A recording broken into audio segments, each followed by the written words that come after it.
You are watching the Bible Witness, the recounting of the man who defied his destiny. I was born in a time when the heavens were heavy, weighted down by a long, terrible silence from God. For generations, my people, the Israelites, had defiled the sacred space, dragging foreign idols, stone gods of fertility and war, into his house and carelessly pushing aside the sacred words of truth and covenant. The Almighty saw this profound betrayal. Consequently, he handed us over, without defense, into the grinding tyranny of the Philistines. We became strangers in our own fields, prisoners locked within the borders of our homeland. A people humiliated, perpetually bound by foreign rules, and utterly helpless against our masters. But somewhere, in a quiet, dusty field just as the first light of dawn was breaking, God decided to break the silence. He began to speak again. My mother, exhausted and alone, was out working the unforgiving soil, just as she always did. She was entirely oblivious that the rhythm of her ordinary life was about to shatter and change forever. A messenger materialized before her, an unearthly figure, utterly radiant, glowing with a power unlike anyone she had ever encountered. He was draped in garments of pure white and shining silver, his vast wings catching the early light, and a severe, polished sword rested at his side. "You will conceive and give birth to a son," the voice resonated. "He will be set apart, dedicated to God from the moment he leaves the womb. He is the one who will begin the salvation of Israel from the hands of their enemies." She dropped her tools and ran, breathless, to tell my father. He yearned desperately to believe her impossible tale, but the shadows of doubt still clouded his weathered face. Still, dutifully, they prepared a solemn offering. A goat was laid upon the makeshift altar. My father, Mano, nervously lit the sacrificial flame. It immediately rose high, wild, and fiercely hot. My mother stared intently into the blaze, searching for a sign, waiting for the impossible. Then, the angel manifested again, standing fully in the roaring heart of the fire, utterly untouched by the intense heat. "You must not drink any strong alcohol or consume any ritually unclean food throughout your pregnancy. And you must never cut your son's hair for the remainder of his life." My parents were far too overwhelmed, choked with awe and terror, even to form a single word. Since that moment, the axis of their world had irrevocably shifted. I was brought into the world in a quiet valley, deliberately far from the corrupting noise of the occupied cities. My mother adhered strictly to every single command the angel had delivered to her. No wine, no defiled or unclean food, and no razor was ever allowed near my head. As I physically grew, so did the magnitude of my strength. And so, eventually, has my burgeoning reputation among the people. My family had enjoyed a long period of quiet, isolated happiness. One blistering hot day, I was walking idly through the marketplace of Timnath. The sun beat down relentlessly. The streets were jammed solid, and the Philistine occupants were aggressively busy with their daily commerce. I wasn't searching for anything in particular, but then I saw her. Her garments were a fine, expensive weave. Her hair was a spill of pure gold, and she moved through the chaos with an almost unsettling, quiet grace. My gaze locked onto her immediately. I found it physically impossible to look away. She turned her head for just a fleeting second, and our eyes met across the teeming crowd. A force, primal and irresistible, pulled deep within me. I did not know her name. I truly did not care where she came from. I only knew, with devastating certainty, that I had to possess her. I walked directly toward her, carving a path through the throng. When we finally stood face to face, neither of us needed to speak. She looked at me, a challenge in her eyes, and I looked back at her, captivated. From that instant, the terrible truth was sealed. We belonged to each other. That night, I sat down heavily with my parents and declared what I intended. My father did not answer immediately, but I saw the knuckles of his hands tighten fiercely around his walking staff, a silent measure of his deep distress. My mother turned to him, utterly confused and worried. She simply didn't know how to voice her fear. "Please let me marry her," I insisted, demanding their consent. My parents stared at me for what felt like an eternity, absorbing the weight of my reckless desire. Then, reluctantly, they sighed and gave a small, defeated nod. We were getting married. I tried on the celebratory clothes. I rarely bothered covering my body, preferring freedom, but this was my wedding day. We stood before the makeshift altar and held hands. She looked at me and I looked at her. We were declared husband and wife. That night, the wedding tent was oppressively full. Our 30 Philistine guests were loud, crude, drinking heavily, and roaring with laughter. One man deliberately spilled wine onto the packed dirt floor. They tore at hunks of meat with their bare hands like wild animals, fighting over scraps like spoiled children. I watched their vulgar display from my seat across the long table. They looked like swine, utterly debased to me. "Let me now propose a formal riddle unto you," I declared, silencing their noise. "Speak forth your riddle that we may hear it, Samson. If ye can certainly declare the answer to me within the 7 days of the feast, then I will give each of you 30 fine linen sheets and 30 costly changes of garments. But if you cannot declare it to me, then shall ye give me 30 fine linen sheets and 30 changes of garments. Put forth thy riddle that we may hear it." I delivered the words I had prepared. Out of the eater came forth meat, and out of the strong came forth sweetness. They immediately exchanged puzzled, blank looks. One man nervously scratched his heavy beard, straining to think. Another leaned in and started whispering intensely to the companion seated beside him. My new wife looked at me from across the feast table, her expression deeply awkward and confused, silently asking, "What in the world could this mean?" I sat back in my chair, radiating calm confidence, for I knew beyond doubt they would never solve it on their own terms. They continued to fail. Day after day, they sat together, whispering and arguing. But the answer eluded them entirely. They began to grow visibly furious. Then, on the 7th and final day, one of them had a malicious idea. They confronted my wife. "Entice thy husband that he may declare unto us the riddle, lest we burn thee and thy father's house completely with fire. Have you invited us here merely to take what we have? Is it not so?" She came back to me weeping hysterically. I despised it when she used her tears against me. "Thou dost but hate me and lovest me not. Thou hast put forth a riddle unto the children of my people, and hast utterly refused to tell it even to me. Behold, I have not even told it to my own father, nor my mother, and yet you demand that I tell it to thee?" She broke down completely, sobbing uncontrollably right there in front of me, leaning her head against my chest. "If thou truly lovest me, tell me the secret." I looked down, wrestling with myself. I desperately did not want to speak. Her hot tears dropped onto her own trembling hands. I turned my head away from her. I could no longer look into her desperate, manipulative face. "Surely, by your silence, thou lovest me not." I told myself fiercely to hold firm, to wait out her emotional siege. But she was relentlessly persistent. Day after day, the same tearful question, the same pressure. I tried to shut it out, pretending I could not hear her. Her tears were not merely drops of water. They were constant, unbearable pressure. The calculated way she leaned in, the sudden catch in her voice as it cracked. It relentlessly chipped away at my resolve. I even started to question if I was the one being cruel. I wanted desperately to believe she genuinely cared for me, yet a cold part of me knew better. Something deeper in our bond felt irrevocably off. Still, her crying did not stop. Eventually, I began to break. I just wanted profound silence, peace, a cessation of the noise. I wanted the entire ordeal to be over. Is this how marriage was supposed to be endured? "Behold, I will tell thee the secret," I whispered, defeated. I had eventually submitted entirely to her will. I flashed back to the day the riddle was conceived. I was walking alone through a nearby forest. The ancient trees stood tall and quiet. Then I slowed my pace. Something felt wrong in the stillness. I looked sharply to the side. The bushes were moving subtly. A massive lion exploded into the clearing. I stepped back just in time. It hadn't spotted me immediately. I crept stealthily behind it.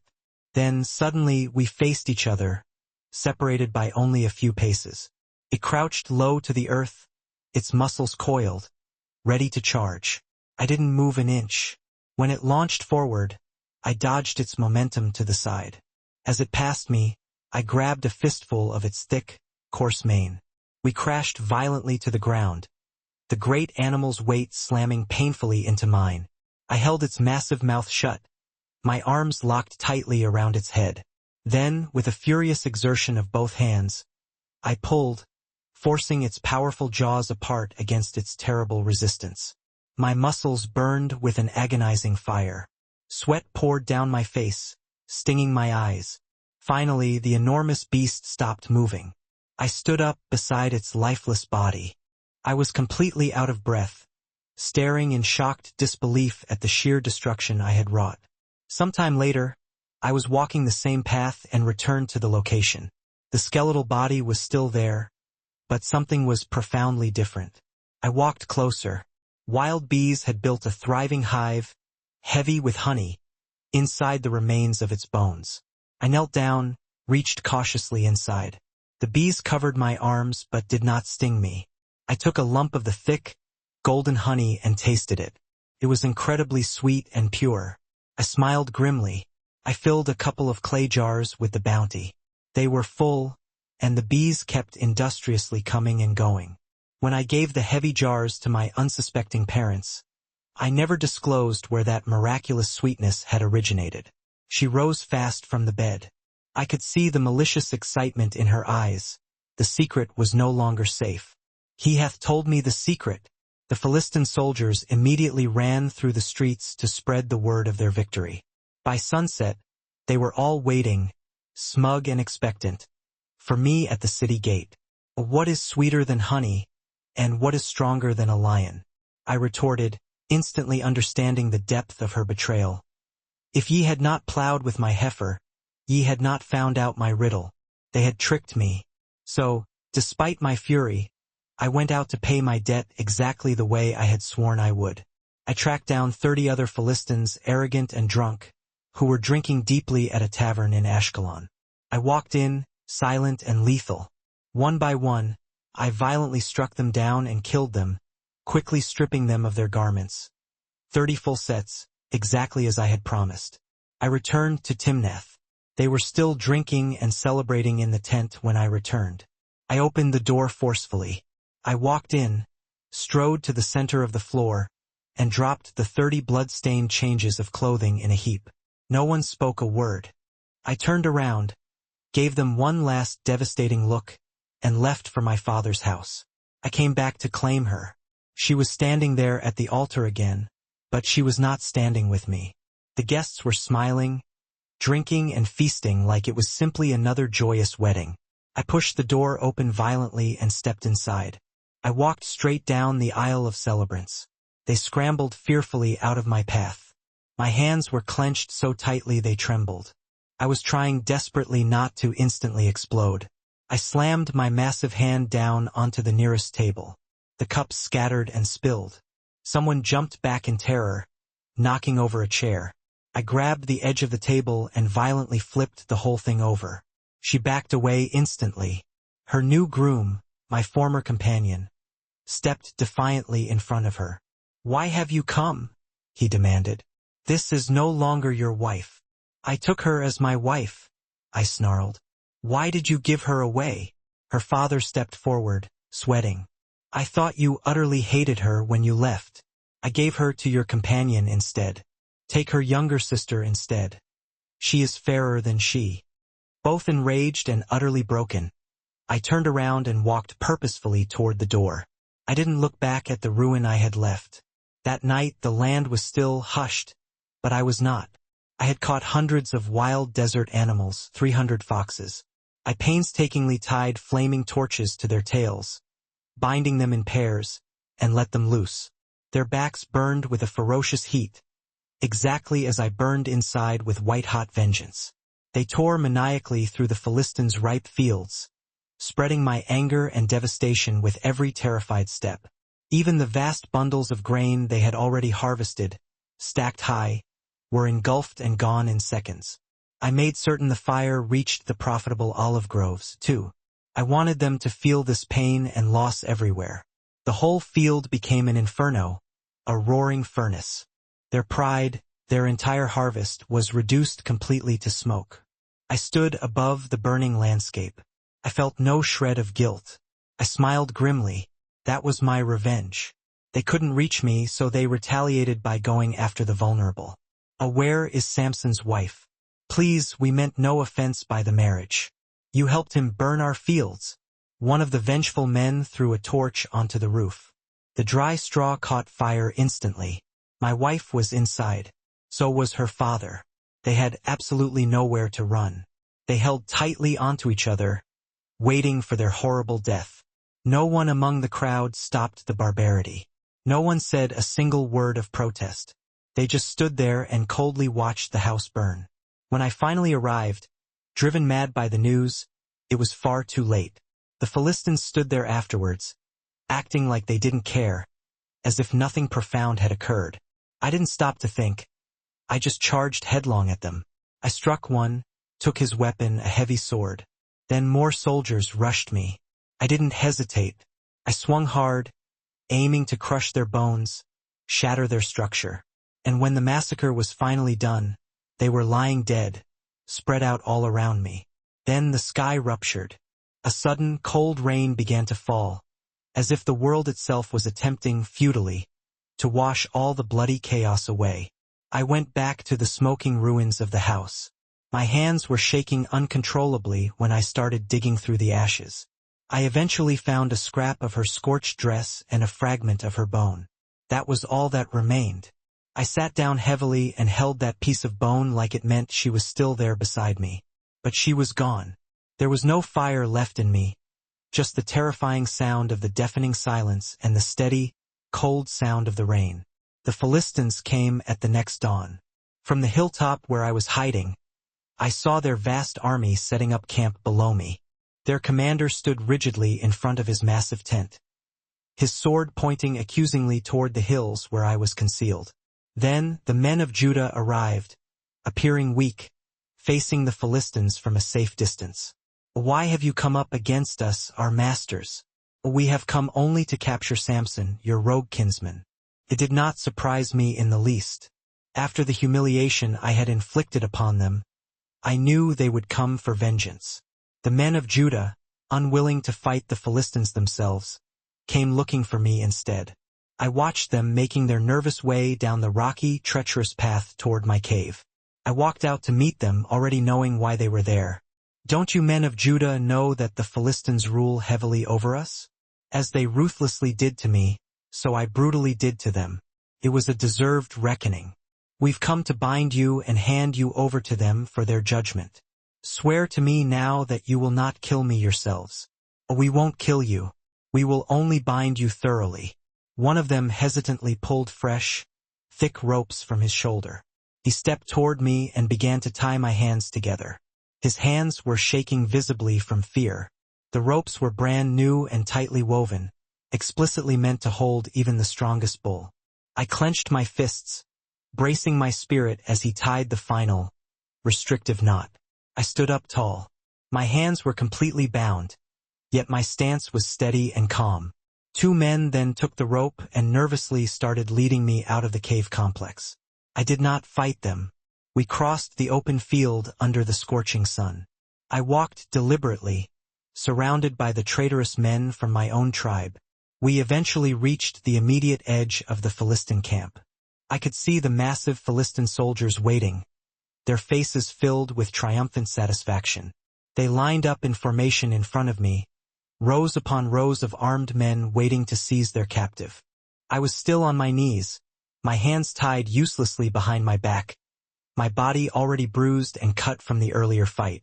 Then I felt it, a sudden electric shift.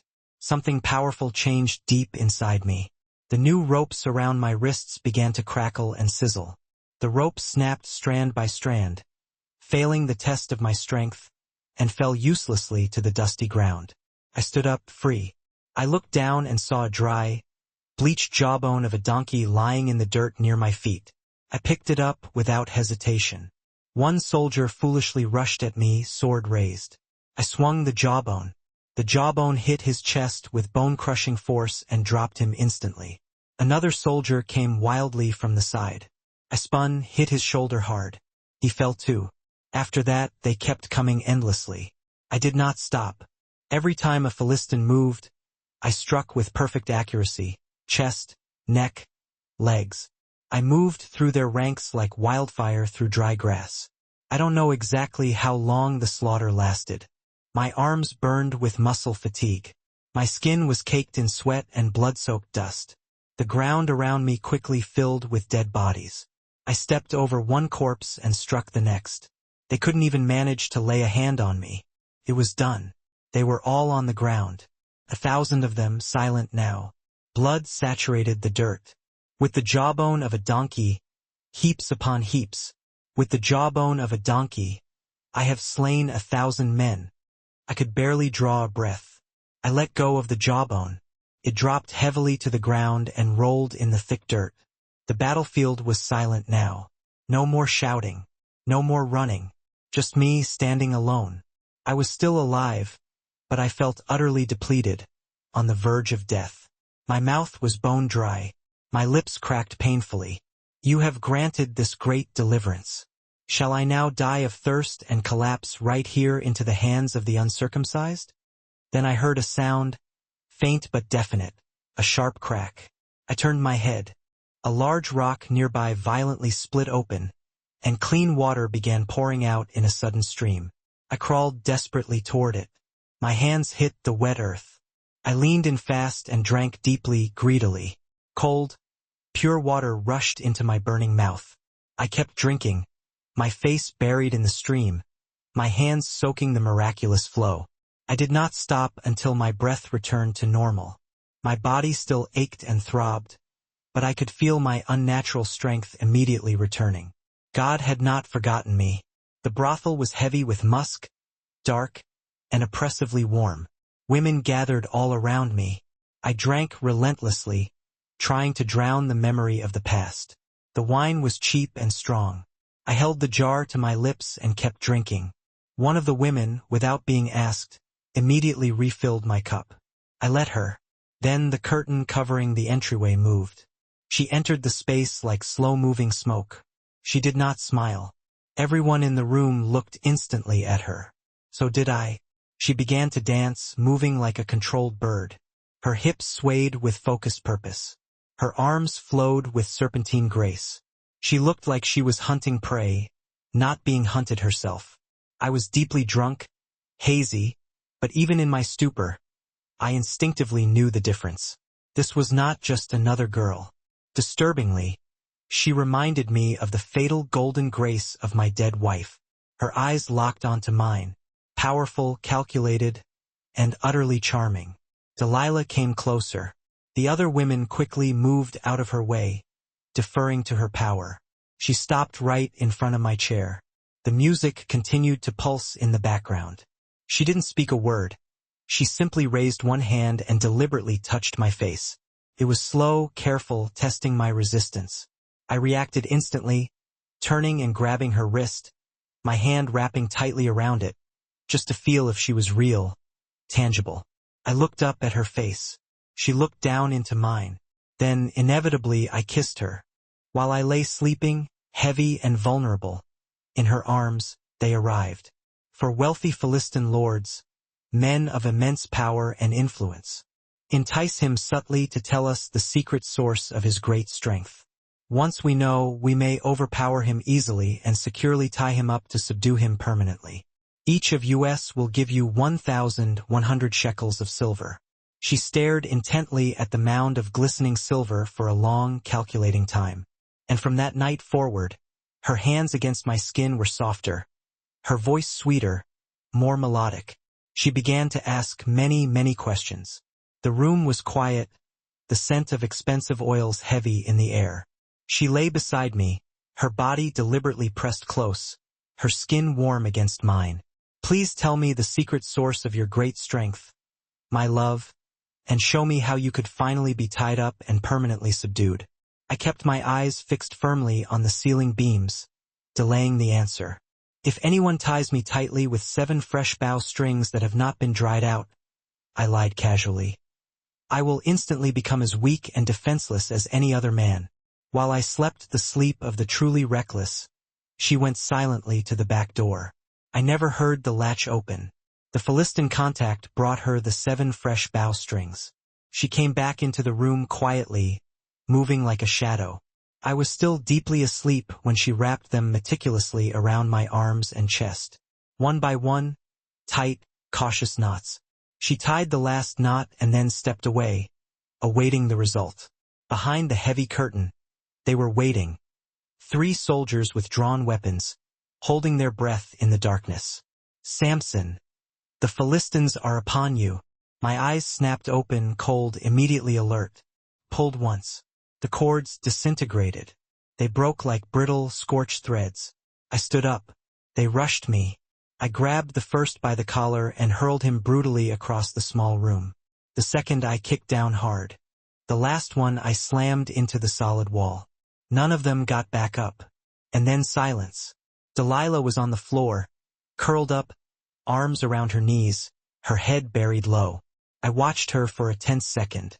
Then she wiped her face, composed herself, and looked up at me with false innocence. "How lucky you woke up just in time, my strong love. You made a fool of me and blatantly lied to me. Come now, tell me exactly how you can truly be tied." I did not answer right away. I turned toward the faint light of the window. She waited patiently. "If anyone ties me securely with new ropes that have never been used for work, I'll become as weak as any other man." Again, I watched her face carefully, but this time she revealed nothing of her intent. She met the Philistine agent in the dark at the back door. He handed her the new ropes, fresh and unused.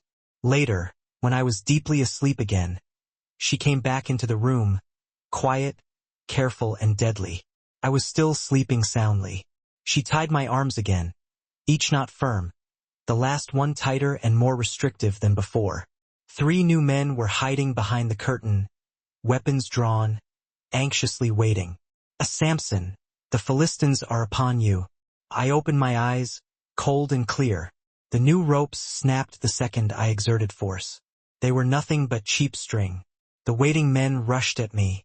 The first one, I threw him across the room into the wall. The second, I kicked him down hard enough to break ribs. The last one, I slammed his head against the stone hearth. All of them dropped, and again silence. Delilah sat rigidly on the floor, arms around her knees. She looked genuinely tearful this time. Perhaps she had cried. I no longer cared. "How lucky you woke up just in time, my protector." Later that night we lay together, entwined. The candle light flickered low, casting dancing shadows. "All this time you've been making a fool of me and lying to me, mocking me. Tell me now, truthfully, how you can be bound." My eyes opened, heavy and steady. "If you weave the 7 thick braids of my hair into a textile loom and fasten it tightly, I'll become as weak as any other man." I pretended to fall into a heavy sleep. She slipped gently behind me, parting my hair and beginning to work. Her fingers moved meticulously through the 7 sacred braids. Hidden behind the curtain, the new rotation of soldiers waited with their sharp spears ready. "Samson, the Philistines are upon you." My eyes snapped open. One man rushed in recklessly. I caught him instantly by the neck and twisted. A second man came at me straight, meeting my elbow with force. I grabbed a nearby heavy wooden frame and hurled it across the room at the last man. Behind me, Delilah froze completely, her eyes wide with fear. Beside her, I already felt the distance growing immense. Trust was slipping away, and I knew that any love without that trust was ultimately fragile. "How can you even dare to say you love me when your heart is clearly not with me? You've mocked and betrayed me 3 separate times, and still, you haven't told me the true secret of your profound strength." I was physically exhausted, mentally worn down by her calculated, unrelenting persistence. My strength felt suddenly like a terrible, draining weight inside me. "No razor has ever touched my head," I confessed, the words tasting like dust. "I have been a Nazirite, consecrated and dedicated to God from my mother's womb. If my head were ever shaved, my strength would utterly leave me, and I'd become as powerless and feeble as any other man. Her absolute silence afterward told me everything I needed to know. She had finally won. Come up once more. He has told me everything. She didn't need to shout. Her voice, usually honeyed, was now a cold, cutting thing. The secret was out, and with it the brutal truth. My worth had been measured in money. That was all I was to them. My destiny, my sacred charge, had been reduced to a transaction. I was a tool, a weapon, measured not by the favor of God but by the price of silver. This woman's affection was a lie purchased by my enemies. I rested anyway, knowing part of me had already fallen asleep forever. The deepest part of me, the warrior consecrated from birth, had already succumbed to the spiritual anesthesia of her lap. The moment came when I was most defenseless. I had given her the chance. With each cut, what made me different slipped away. My strength wasn't leaving loudly. It fell quiet like hair to the ground. Her satisfaction was the proof that love had never been the reason. The bronze shears whispered, and with every severed lock, the divine covenant dissolved. My unique nature, the very power that defined me, did not roar its departure. It slipped away silently, mournfully, like strands of dark hair pooling on the stone floor. The look of triumph in her eyes, sharp and unmistakable, was the final, devastating proof. There had been no love, only profitable deceit. "Samson, the Philistines are upon you." The cry was ritual now, but this time the ritual was final. I rose, thinking I could fight again, but the power was gone. My own body betrayed me. The fist I raised trembled. I will go out as before and shake myself free. When they came, I realized I was already defeated before they touched me. Pain replaced power. Even my breath belonged to them. I tried to summon the familiar, roaring strength, that fire that always coursed through my limbs, but the channel was dry. I was hollow. My massive arms felt heavy, useless. The fist I instinctively raised was not a weapon, but a trembling instrument of failure. I had boasted in my heart, "I will go out as before and shake myself free." But as they surged upon me, I realized the spirit had already been captured, long before the ropes found my wrists. Power was replaced by a suffocating, dull ache. Even the air I struggled to draw seemed property of the Philistines. Bound by ropes, I felt the truth. I was just another man now. My head hung not just from weakness, but from shame. Being dragged away felt like being torn from myself. One last look, one last tear. Nothing could undo what I had given away. Our eyes met, but there were no words left between us. Only silence. Her face told me she felt nothing. That hurt more than the ropes. She was left with her victory, but I wondered if even she felt its weight. As they took me into the night, I knew that God had abandoned me. Cords bit into my skin, confirming the devastating truth. I was merely a man, common and weak. My head bowed, not just from exhaustion, but under the unbearable weight of my own colossal foolishness. Being dragged through the streets of Gaza was not just movement. It was the sensation of being violently torn from my own identity. I cast one final, desperate look back at her. A flicker of hope, a plea for remorse, but her eyes were cold stone, utterly devoid of feeling. That indifference was a sharper agony than any physical restraint. She had her payment, her victory, but in the dark hours that followed, I questioned whether even Delilah could sleep soundly beneath such heavy spoils. As they pulled me deeper into the hostile night, the silence of the heavens confirmed my worst fear. The Almighty had turned his face away. They chained me to the ceiling, leaving me broken and bleeding. My wrists were torn open, the iron cutting deep into my flesh. They suspended me in the gloom, a trophy left to bleed out. The iron manacles sawed brutally into my flesh, ripping my wrists open to the bone. A soldier came in, looking at me like an animal to be slaughtered. He raised the dagger and I knew what he was about to do. I opened my eyes, too weak to resist, and waited for the pain. They gouged out my eyes, blood ran down my face, and the world went dark forever. A Philistine guard entered the dungeon. His gaze filled with the cold contempt reserved for a beast destined for the slaughterhouse. He raised a curved dagger. There was no need for explanation. The intent was clear. Too weary to resist, too defeated to protest. I could only hold my eyelids open, a final, futile act of defiance, and brace myself for the inevitable. The sickening act followed.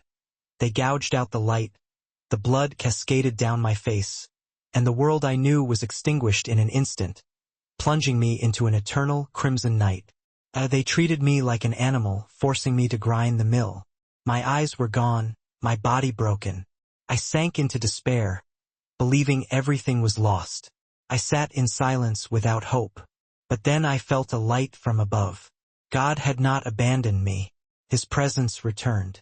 My hair began to grow again, and with it my strength and faith.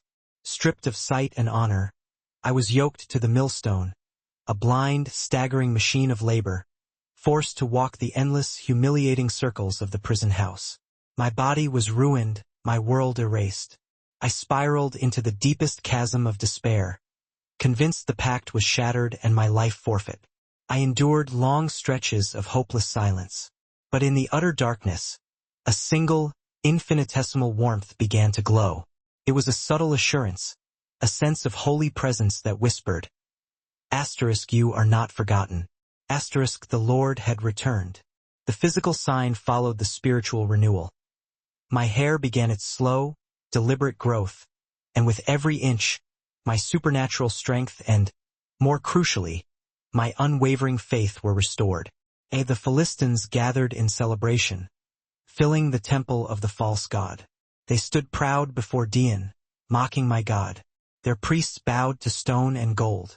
Their leaders raised their cups in victory. The entire nation convened for a massive celebration, cramming into the grand temple dedicated to their fish god, Dagon. They stood arrogantly, a sea of victorious blasphemy, crediting their hollow idol with the capture of the Lord's champion. Their lavishly robed priests prostrated themselves before cold statues of stone and glittering gold, while their drunken leaders toasted their triumph. The cups of wine lifted in a defiant mockery of the true God of Israel. Thousands watched from above, waiting to see me humiliated. The tiered roof, a high gallery, was packed with thousands of spectators, all eagerly awaiting the spectacle of my utter humiliation. The guards dragged me in, blind and broken. The crowd roared at the sight of me. I stood weak among them, head bowed low. They laughed and mocked me from the roof. Bring him forward. Let him entertain us. Sweat burned my blind eyes. Shouting guards shoved and dragged me, a broken, sightless wreck, into the roaring, vibrant hall. The assembled crowd erupted into a tidal wave of jeers and cruel delight at the sight of the defeated Nazarite. I stood, impossibly small and weak amidst the chaos, my head bowed in the posture of a slave. Bring him forward. Let him entertain us. They shouted from the rooftops. The noise was deafening, the air thick with sweat and incense. Even without sight, the sting of my exertion and shame made my ruined eye sockets burn fiercely. They placed me between the pillars. Let me feel the pillars that support the temple. I found them and rested my hands upon the stone. Sovereign Lord, remember me. Please God, strengthen me just once more.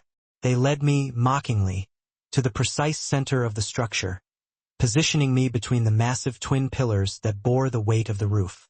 Let me feel the columns that support this house, I requested, my voice barely audible. My trembling hands found the cold, solid stone. They were vast, rough-hewn. I planted my palms against them and offered the only prayer left to me. Sovereign Lord, remember your servant. I implore you, God, restore my strength for this final moment. Let me with one blow get revenge on the Philistines for my 2 eyes. My hands pressed firmly against the pillars. My fingers dug into the stone, muscles straining. Let me take vengeance with one crushing blow upon these Philistines for the loss of my 2 eyes.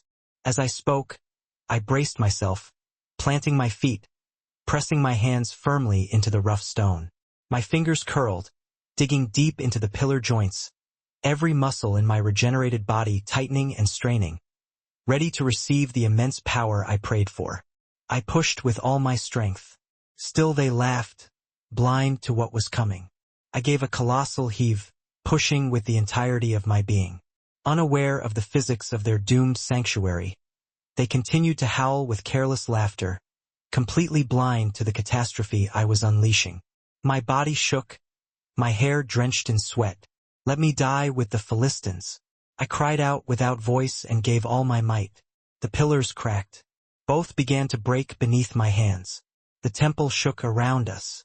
The people panicked, screaming for escape. I pressed harder, my whole body against the stone. My massive frame shuddered violently, every strand of my long hair drenched with the sweat of final effort.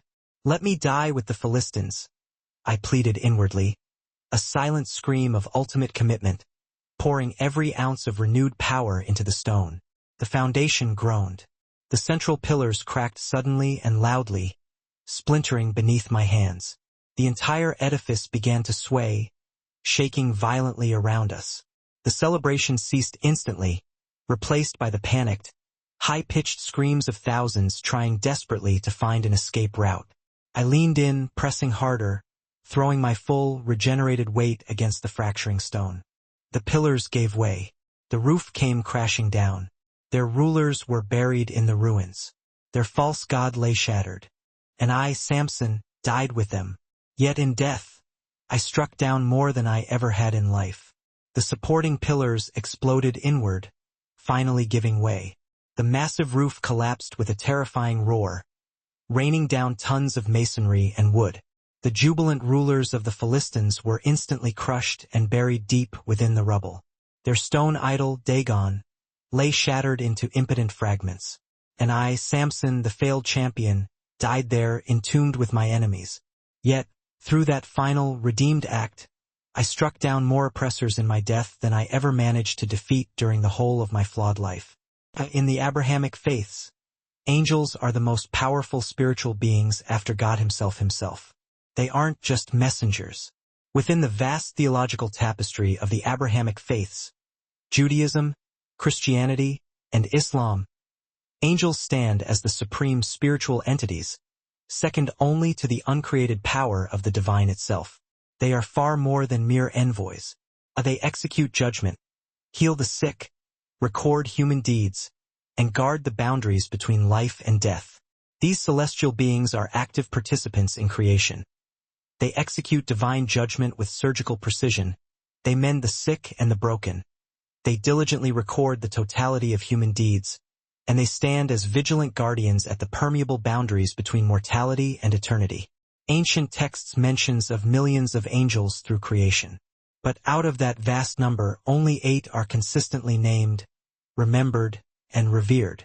Ancient texts, from the oldest prophetic writings to the mystical apocrypha, describe the heavenly cosmos teeming with millions, perhaps billions, of these ethereal servants, a vast hierarchical government of light.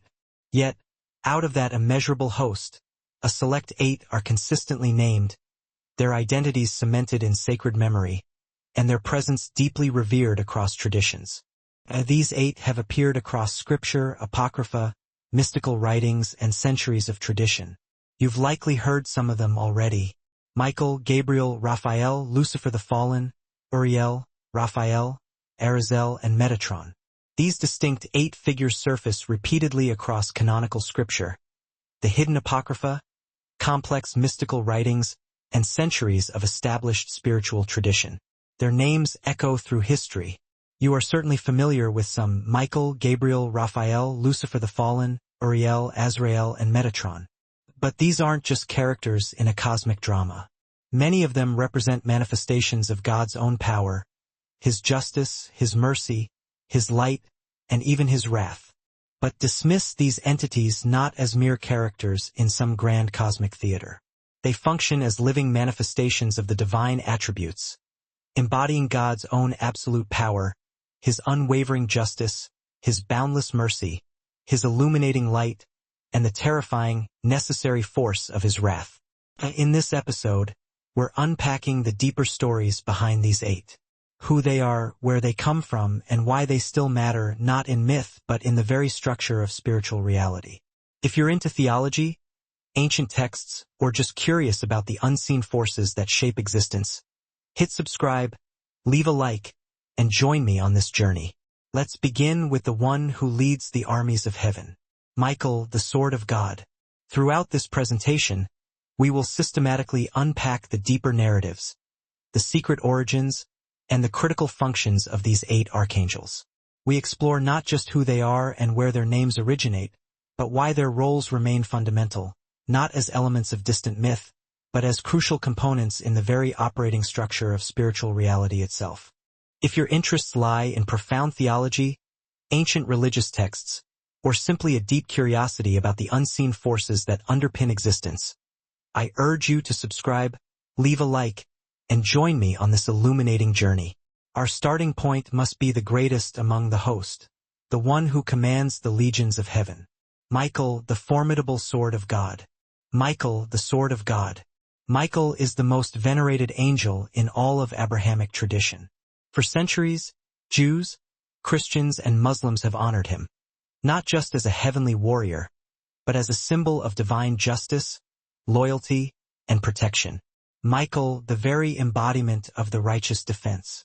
He is, without question, the most highly venerated angel across the entire breadth of Abrahamic religious tradition.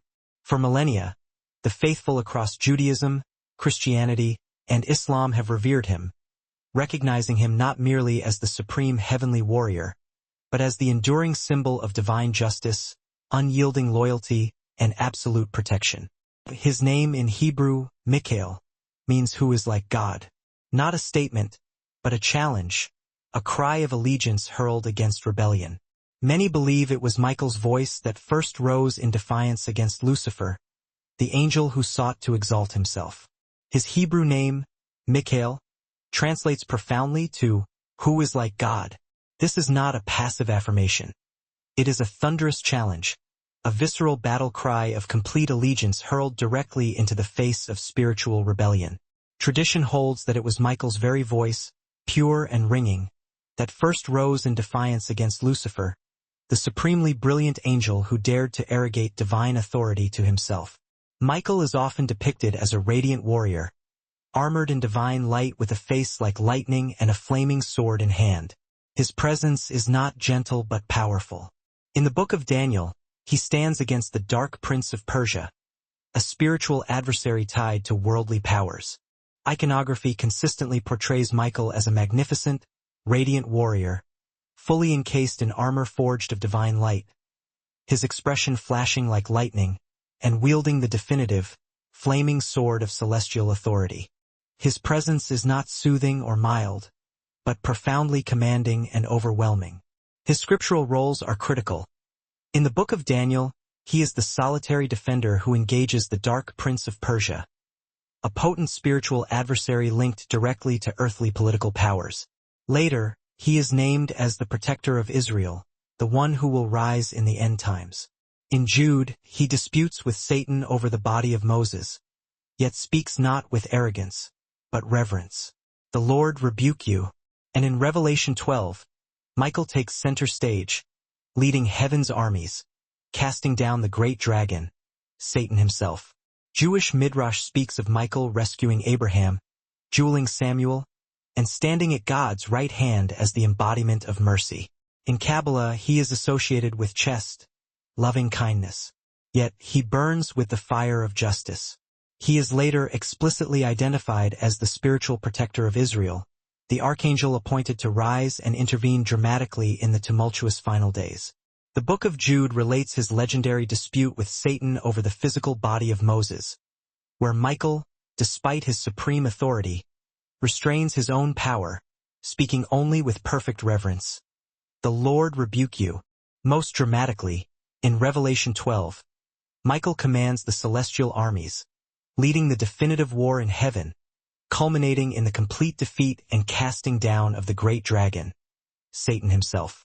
Jewish Midrash and tradition describe Michael's continual intervention in human affairs, from rescuing Abraham to standing perpetually at God's right hand as the prime embodiment of divine mercy. In Kabbalistic thought, he is intrinsically linked with chesed, or loving kindness. He is the ultimate defender of the innocent, yet this mercy is alloyed with a pure, unquenchable fire of justice. In Islam, Mikhail is not a warrior, but a solemn, gentle spirit, the angel of rain, sustenance, and divine care. Some say he has not smiled since the day hell was created. Michael is sometimes called saint, not because he was human, but because he is utterly set apart, holy, incorruptible, aligned perfectly with God's will. Interestingly, in Islam, Mikhail is primarily recognized not as a warrior, but as a profoundly solemn and gentle spirit, the angel charged with overseeing the dispensation of rain, worldly sustenance, and pervasive divine care. A poignant tradition suggests he has not allowed himself a smile since the terrifying day when the abyss of hell was brought into existence. Michael is sometimes afforded the title of saint, not through a process of canonization applied to mortals, but because he is intrinsically and utterly set apart, holy, incorruptible, and flawlessly aligned with the totality of God's will. Michael is the sword of heaven, the shield of the righteous, the first to stand when darkness dares to rise. And among the hosts of heaven, only one ever rose high enough to challenge him. Lucifer, the morning star. Michael is the absolute sword of heaven, the impenetrable shield of the righteous, and the first entity to rise and stand firm when the forces of darkness dare to challenge the divine order. Among the countless hosts of heaven, only one being ever achieved the brilliance and stature required to directly challenge the authority of Michael. His name was Lucifer, the morning star. Lucifer, the rebellious one. Lucifer remains one of the most misunderstood figures in sacred tradition. The word Lucifer appears only once in the Bible, not in Hebrew, but in the Latin Vulgate translation of Isaiah 14 verse 12. How you have fallen from heaven, Lucifer, son of the morning. Lucifer, the magnificent and defiant rebel. He remains perhaps the most tragic and deeply misunderstood figure within all streams of sacred tradition. The name Lucifer itself appears only a single time in canonical scripture, found not in the original Hebrew, but specifically within Jerome's 4th century Latin Vulgate translation of Isaiah 14 verse 12. How you have fallen from heaven, Lucifer, son of the morning. But in the original Hebrew, the word is Hel ben Shachar, shining one, son of dawn. In Christian tradition, especially from the 4th century onward, this imagery was reinterpreted. The figure who falls from heaven in pride became associated with Satan, especially when paired with Revelation 12, where Michael casts down the dragon. However, the original Hebrew text uses the phrase Helel ben Shachar, meaning the shining one, son of dawn. In early Christian tradition, particularly after the solidification of the angelic hierarchy in the 4th century, this potent imagery was gradually reinterpreted.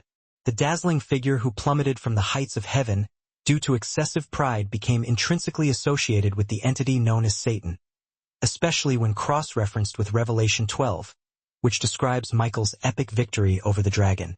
Though Scripture never directly equates Satan with Lucifer, the association stuck. Over time, Lucifer became the poetic name for Satan before his fall, a name of beauty, brilliance, and eventual ruin.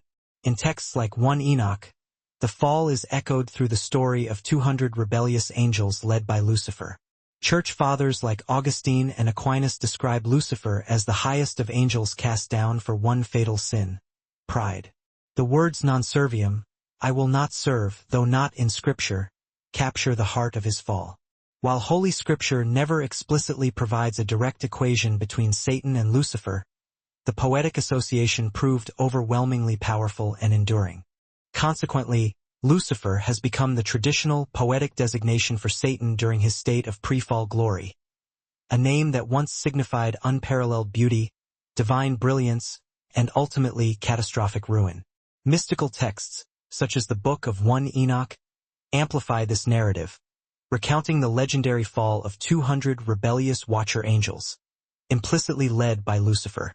Major church fathers, including Augustine and Aquinas, consistently identified Lucifer as the highest, most perfect of God's creations, hurled from the Empyrean for a single fatal transgression, the sin of pride.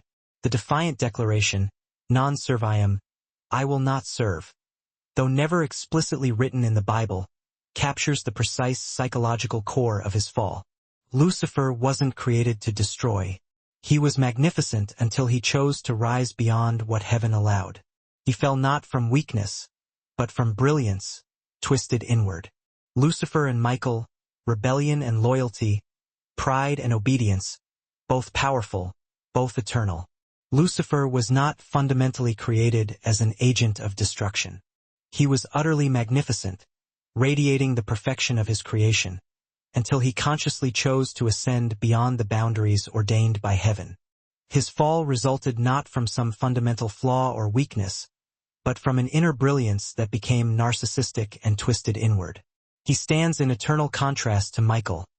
Rebellion versus loyalty, corrosive pride versus perfect obedience. Both are powerful, eternal beings, defining the poles of celestial existence. But beyond them stands another, a man transformed not by defiance but by purity. A scribe who now sits beside the throne. His name is Metatron, and he is more powerful than them both. Yet, standing beyond this conflict of cosmic rivals stands an entirely different entity. A man transformed, consecrated not by defiance but by unparalleled purity. He is the heavenly scribe who now occupies a seat directly beside the divine throne. His name is Metatron, and in terms of proximity to the Almighty, he is deemed more transcendent, and possibly more powerful than both Michael and Lucifer. A Metatron, the most powerful angel. The angel Metatron doesn't wield a sword or command heavenly armies, yet holds something infinitely more enduring, a pen. And what makes him even more astonishing is this. He was once human. Still, he is regarded by many as more powerful than Michael, more transcendent than Lucifer, and more mysterious than any other angel you've ever heard of. Metatron, the supreme voice. The archangel Metatron holds no flaming sword, nor does he rally celestial legions. Instead, he possesses something infinitely more enduring, a scribe's pen. His most astonishing attribute is his origin. He was once a mortal man. Yet, in high mystical circles, he is ranked above Michael in station, more transcendent in nature than Lucifer, and remains more enigmatic than any other known entity in the angelic chorus. Even his name defies convention. Unlike Michael or Gabriel, Metatron's name has no clear origin in Hebrew, making it a rare anomaly in the angelic hierarchy. Scholars have offered many theories. Some suggest the Greek metathronos, meaning beside the throne. Others propose the Latin meter, meaning guide or pathmaker. Among Kabbalists, the name is often viewed as a sacred cipher, a name too holy or too dangerous to be fully understood. And that alone tells us something crucial. Metatron doesn't fit the system. He transcends it. Even the etymology of his name resists conventional analysis. Unlike the clear Hebrew meanings of Michael or Gabriel, Metatron's name has no discernible root in the sacred tongue, marking him as a singular anomaly in the celestial pecking order. Scholars debate its origin, perhaps the Greek metathronos, beside the throne, or the Latin metator, a guide, measurer, or pathmaker. Among Kabbalists, his name is frequently treated as a consecrated cipher, a name too holy, or perhaps too potent, to be safely understood in its entirety. This fact is profoundly telling. Metatron does not merely fit the existing heavenly system. He fundamentally transcends it. According to Jewish mystical texts and the Talmud, Metatron was once Enoch, the seventh generation from Adam. The book of Genesis says simply, Enoch walked with God and then he was no more because God took him. But in mystical tradition, this taking was not death. It was a transformation, a glorification. According to deep Jewish mystical texts, the Talmud, and the Zohar, Metatron's mortal identity was Enoch, the seventh patriarch descended from Adam. The book of Genesis briefly notes his extraordinary fate. Enoch walked with God, and he was not, for God took him.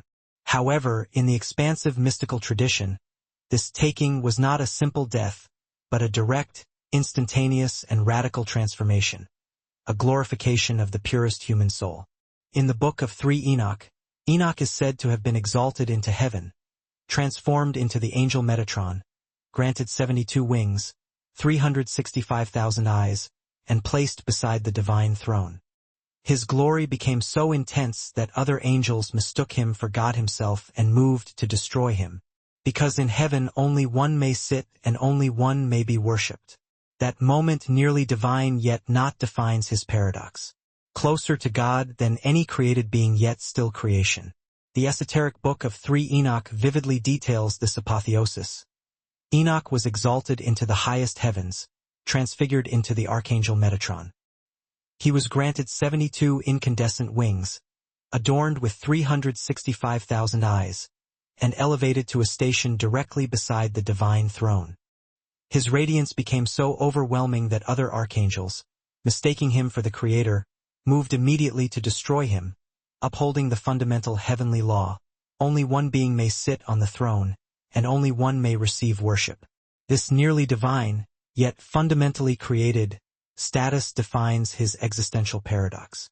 He is closer to God than any other created being, yet remains eternally a creature. A Metatron doesn't fight battles or heal the wounded. He records. He is heaven's scribe, the one who documents every deed, every thought, every hidden movement of the soul. In the Talmud, Rabbi Elisha once saw him writing the book of life and from that vision fell into heresy, unable to accept that anyone but God could wield such authority. Metatron's function is singular.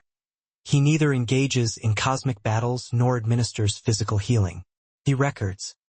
He is the supreme scribe of heaven, meticulously documenting every deed, every fleeting thought, and every secret inclination of the soul in the great book of life. The Talmud recounts how the great Rabbi Elisha witnessed Metatron engaged in this very act of transcription, and the sight was so overwhelming that the rabbi fell into heresy, unable to reconcile the notion that any entity besides God could wield such terrifying and complete authority. A Metatron is memory, order, and divine precision. He is the mechanism by which justice is never delayed and never mistaken. Michael wields the sword. Lucifer bore the light. But Metatron holds the record that outlasts them both. And next comes the angel no one ever prays to meet. Azrael, the keeper of the final breath. Ariel, the angel of death. There are angels you pray to meet. Angels who protect, heal, and guide. And then there is the one you hope never arrives too soon, Azrael. Metatron embodies the perfect cosmic memory, divine order, and absolute precision. He is the flawless mechanism ensuring that ultimate justice is neither delayed nor misdirected. Michael draws the sword of defense. Lucifer carried the original doomed light. But Metatron holds the indelible record of all time, a documentation that will outlast the conflicts and fates of all others. We now turn to the celestial entity whose arrival signals the final, unavoidable truth. This is the angel no living person willingly invokes. Azrael, the relentless keeper of the final breath. There are celestial spirits whose protection, healing, and guidance we eagerly seek. And then there is the solemn one whose visitation we pray will be delayed as long as possible. The angel of death, known in Arabic as Azrael and in Hebrew as Azrael. His name means helped by God, a gentle name for a solemn task. But Azrael isn't cruel. He isn't feared in heaven. He is not the bringer of death. He is the one who receives the soul, carrying out divine command with precision and care. In Islam, he is Malik al-Mount, one of the 4 archangels. At the moment of passing, he comes. For the righteous, the soul leaves like water from a vessel. For the wicked it tears free like wool from thorns. Hadith describe him with 4,000 wings and a body covered in eyes and mouths, each eye linked to a living soul. When someone dies, their eye closes forever. In Jewish tradition, Azrael doesn't appear by name in Scripture, but his presence is felt, especially on the night of Passover when the firstborn of Egypt perished. The angel of death, known as Azrael in Arabic traditions and Azrael in Hebrew writings. His name, ironically, translates to helped by God, a surprisingly tender name for the most profound and irrevocable of tasks. Azrael is not portrayed as cruel or malicious. He is not feared by the denizens of heaven. Crucially, he is not the source of death, but the receiver of the soul, executing the divine command with perfect precision, timing, and profound solemnity. In Islam, he is revered as Malik al-Maut, the angel of death, ranking as one of the four principal archangels. At the precise, appointed moment of departure, he arrives. The manner of the soul's passing depends entirely on its life. For the purified and righteous, the soul slips away effortlessly, like a drop of cool water leaving a glass. But for the wicked, the extraction is brutal, tearing free like thick wool violently ripped from sharp thorns. Mystical Hadith describe his awe-inspiring form, noting he possesses 4,000 vast wings and a body studded with countless eyes and mouths, each single eye connected directly to the life force of a living soul. When a person expires, that corresponding eye on Azrael's body closes forever. While Jewish scriptural canon does not explicitly name Azrael, his devastating presence is unequivocally felt, most notably during the night of the final Passover plague when the firstborn of Egypt were struck down. Many believe the silent force that passed through Pharaoh's land was Azrael. Many believe the silent, unstoppable force that swept through Pharaoh's land was Azrael himself, conducting his terrible, necessary judgment. Unlike Samuel, who punishes, Azrael releases. He doesn't strike, he waits. He appears in Christian mysticism as a soul guide, a quiet companion at the moment of departure. Sometimes in light, sometimes in shadow, but always exactly as the soul needs. Even the angelic statues in graveyards, watching, weeping, waiting, are said to echo him. He is the guardian of the final boundary. Azrael is not your enemy. He is the last friend, the one who comes when all others must stay behind. Unlike Samuel, who is focused on punitive judgment, Azrael's role is that of release. He does not actively strike. He waits patiently until the appointed hour. In Christian mysticism, he often appears as the ultimate soul guide, a quiet, necessary companion at the moment the veil lifts, appearing sometimes in blinding light, sometimes in compassionate shadow, but always manifesting in the exact form the departing soul requires. Even the mournful, vigilantly watching angelic statues adorning ancient graveyards are said to be reflections of his enduring presence. He is the sole guardian of the final threshold. Azrael is not the adversary of life. He is, quite simply, the last friend, the one who arrives when every other mortal connection must stay behind. But beyond that final threshold, there is one more force. Not gentle, not quiet, not the one who receives your soul, but the one who judges it. Samuel is next. Samuel, the divine laws. There is a kind of darkness that does not belong to demons, but to heaven. A blade of divine judgment, a whisper at the edge of conscience, a force that acts not from rage but from law. His name is Samuel. Yet, standing beyond the moment of physical release is a force of necessary reckoning. This entity is not gentle, not quiet, and he does not merely receive the soul. He evaluates it. We turn now to Samuel, the archangel of divine law. There exists a unique form of cosmic darkness, a severity that does not originate in the demonic, but in the heart of heaven itself. It is the unyielding blade of divine judgment, the cold, insistent whisper at the edge of human conscience, a force motivated not by vengeful rage but by absolute, surgical law. His name is Samuel. In Hebrew, Samuel can mean the venom of God or the severity of God. Either way, his name reveals a paradox, a heavenly being infused with danger. Though absent from the Hebrew Bible, Samuel appears often in Midrash, Talmud, Zohar, and mystical writings. He is sometimes paired with Azrael as an angel of death. But while Azrael receives, Samuel punishes. The Hebrew root of his name, Samel or Samuel, is often translated as either the venom of God or the severity of God. Both translations underscore the profound paradox of his nature.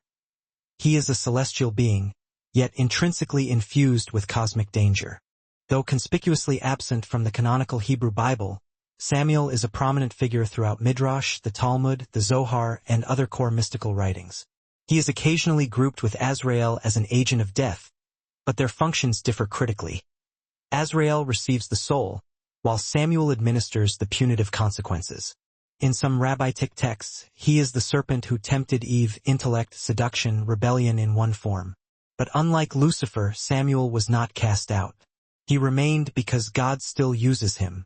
In Kabbalah, he is Michael's opposite. Michael is chest, mercy. Samuel is Gura, severity. One defends, one executes. He is not evil. He is precise. A sword that does not hesitate. Some traditions link him with Lilith, ruling the shadow world of Cliff, a distorted mirror of creation. While Michael guards heaven's gates, Samuel tests who deserves to enter. Is Samuel Satan? Sometimes in some texts, he is half Satan, heaven's prosecutor. Not a rebel, but a challenger of righteousness. In specific rabbinic interpretations, Samuel is identified as the seductive, serpentine intellect that tempted Eve. A perfect amalgamation of subtle seduction, brilliant intellect, and localized rebellion. But unlike Lucifer, Samuel was not exiled. He remained because the divine requires his grim, necessary service. In Kabbalah, he is the precise opposite of Michael. Michael represents chest, mercy, and loving-kindness, while Samuel embodies gevura, severity, and judgment. One defends, the other executes the inevitable. He is not fundamentally evil. He is flawless, terrifying precision. He is the unhesitating, razor-sharp sword of cosmic enforcement. Certain dark traditions link Samuel with Lilith, ruling the shadow realm of the Cliffith, the distorted, inverse mirror of holy creation. His role is often seen as screening the celestial realm. While Michael stands guard at heaven's gates, Samuel scrutinizes and tests those who seek to enter. Is Samuel Satan? In certain complex texts, he serves as Ha-Satan, heaven's prosecutor, serving as a challenger of righteousness, not an anarchic rebel. In others, he is a separate force, not fallen, but feared. He never disobeys. He simply does what must be done when mercy cannot. In occult thought, he echoes Prometheus, bringing knowledge that wounds, power that divides. And when he finishes his work, only then can the light return. Next is Gabriel, the voice of heaven. Gabriel, the voice of God. Only two angels are named in the entire Bible. Michael, who fights, and Gabriel, who speaks. And Gabriel's voice opens the door to the incarnation. In other schools of thought, he is a distinct force, unfalteringly obedient but deeply feared. He never rebels. He simply carries out the cold, immutable requirements when the avenue of mercy has been exhausted. In occult theology, his figure mirrors the mythic Prometheus, bringing a punishing knowledge that wounds, and a divisive power that separates the saved from the condemned. Only after Samuel's uncompromising work is finished can the full, unclouded light of divine grace be restored. Next is Gabriel, the voice of heaven. Gabriel, the voice of God. Remarkably, only two archangels are explicitly named within the entire canon of Holy Scripture. Michael, the warrior who battles, and Gabriel, the herald who speaks. And it is through the precise, terrifying clarity of Gabriel's voice that the door to the ultimate divine mystery, the incarnation, was thrown open. Gabriel, the messenger. His name in Hebrew, Gabriel, means the strength of God, or God is my strength. But it's not the kind of strength that breaks bones or shakes the earth. It's the strength of a word so pure, so absolute, it shifts history. Gabriel first appears in the book of Daniel, not as a warrior, but as a revealer of visions. In Daniel 8, he's called to interpret a prophetic dream. And in Daniel 9, he returns swiftly to explain the mystery of the 70 weeks, a prophecy linked to the coming of the Messiah. Gabriel doesn't fight. He translates heaven into meaning. Gabriel, the supreme messenger. His Hebrew name, Gavriel, means the strength of God, or God is my strength. Yet, this is not the brute physical power that shatters mountains or cracks the earth. It is the transformative strength inherent in a divine word. A message so pure, so absolute, that its utterance fundamentally reconfigures the course of human history. Gabriel's earliest scriptural appearances, documented in the book of Daniel, cast him not as a fighter but as the unparalleled revealer of profound visions. In Daniel 8, he is urgently summoned to elucidate a complex prophetic dream. Later, in Daniel 9, he returns with astonishing speed to unravel the intricate mystery of the 70 weeks, the core prophecy marking the timing of the Messiah's arrival. Gabriel's function is to stand as the interface, translating the overwhelming complexity of heaven into actionable, understandable meaning for mankind. But it's in the Gospel of Luke that Gabriel fully steps into sacred history. He appears first to Zechariah announcing the birth of John the Baptist. Then he is sent to Mary of Nazareth delivering the message that she will bear the Son of God. This moment called the Annunciation is not just a miracle. It is the turning point of salvation. And Gabriel identifies himself with chilling clarity. I am Gabriel who stands in the presence of God. In Islam, Gabriel, known as Jibril, holds even greater prominence. He is the angel of revelation, the one who appeared to the Prophet Muhammad in the cave of Hira delivering the first verses of the Quran. Over the years, he would return again and again guiding the Prophet, teaching him prayer and law. Hadith describe him as having 600 wings, radiant and vast. And when he revealed his full form, the sky itself trembled. It is in the Gospel of Luke, however, that Gabriel assumes his central, defining role in sacred history. He appears first to the aged priest Zechariah, announcing the birth of John the Baptist. Then, in the most critical of missions, he is dispatched to the humble virgin, Mary of Nazareth, delivering the message that she would conceive and bear the Son of God. This moment, the Annunciation, is far more than a simple miracle. It is the absolute turning point of salvation history. Gabriel identifies his authority with chilling, understated clarity. I am Gabriel, who stands in the very presence of God. In Islam, Gabriel, known as Jibril, holds an even more profound prominence. He is the paramount angel of revelation, the one who famously appeared to the Prophet Muhammad in the cave of Hira, dictating and delivering the first verses of the Holy Quran. Over 2 decades, he returned consistently, guiding the Prophet, teaching him the essential forms of prayer and the intricacies of divine law. Hadith described Jibril's form as possessing 600 magnificent wings, radiant and impossibly vast. When he chose to reveal his full celestial glory, it is said the sky itself bowed and trembled. In Jewish Midrash, Gabriel is a warrior of justice believed to be the angel who destroyed Sodom, protected Daniel in the lion's den, and defeated the Egyptian angels at the Red Sea. He is not violent, but he is unyielding. In Karbala he rules the left pillar. Gavira judgment, not wrath but refining fire. Cutting away lies, revealing truth. If Michael is mercy, Gabriel is purity. Justice that speaks before it strikes. Jewish Midrash also casts Gabriel in the role of a warrior of justice. He is believed to be the angel who orchestrated the destruction of Sodom, protected Daniel within the lion's den, and routed the patron angels of Egypt at the Red Sea. He is not defined by violence, but by unyielding necessity. In Kabbalistic teaching, he governs the left pillar, Gevura, judgment, representing not blind wrath but a necessary, refining fire that ruthlessly cuts away lies to reveal the core truth. If Michael embodies mercy, Gabriel embodies purity, a form of justice that always speaks its word before it is forced to strike. In mystical traditions, he is the angel of dreams, visions, intuition, the archangel of the west, guardian of water, of prophecy, of the unseen voice in the night. And when the voice is heard, when the message is delivered, what follows is healing. Raphael is next. Raphael the healer. Across varied mystical traditions, Gabriel is revered as the archangel of dreams, sacred visions and intuition, the guardian of the western quarter and the element of water, overseeing prophecy and the quiet, unseen voice that guides us in the dark. And invariably, when that powerful voice is heard, and the divine message is fully delivered, the result is often profound, spiritual healing. Raphael is next. Raphael, the dedicated healer. Of all the angels we've met so far, warriors, rebels, scribes, judges, Raphael is the gentlest. He doesn't fight. He doesn't accuse. He doesn't command. Instead, he heals. He walks beside. He mends what's been broken quietly, patiently, and with grace that often goes unnoticed. Among the powerful figures we have examined, the warriors, the rebels, the high scribes, and the stern judges, Raphael is undeniably the gentlest. His function is defined by soft power. He does not engage in combat, he never accuses, and he issues no commands. Instead, he restores. He walks silently alongside the suffering.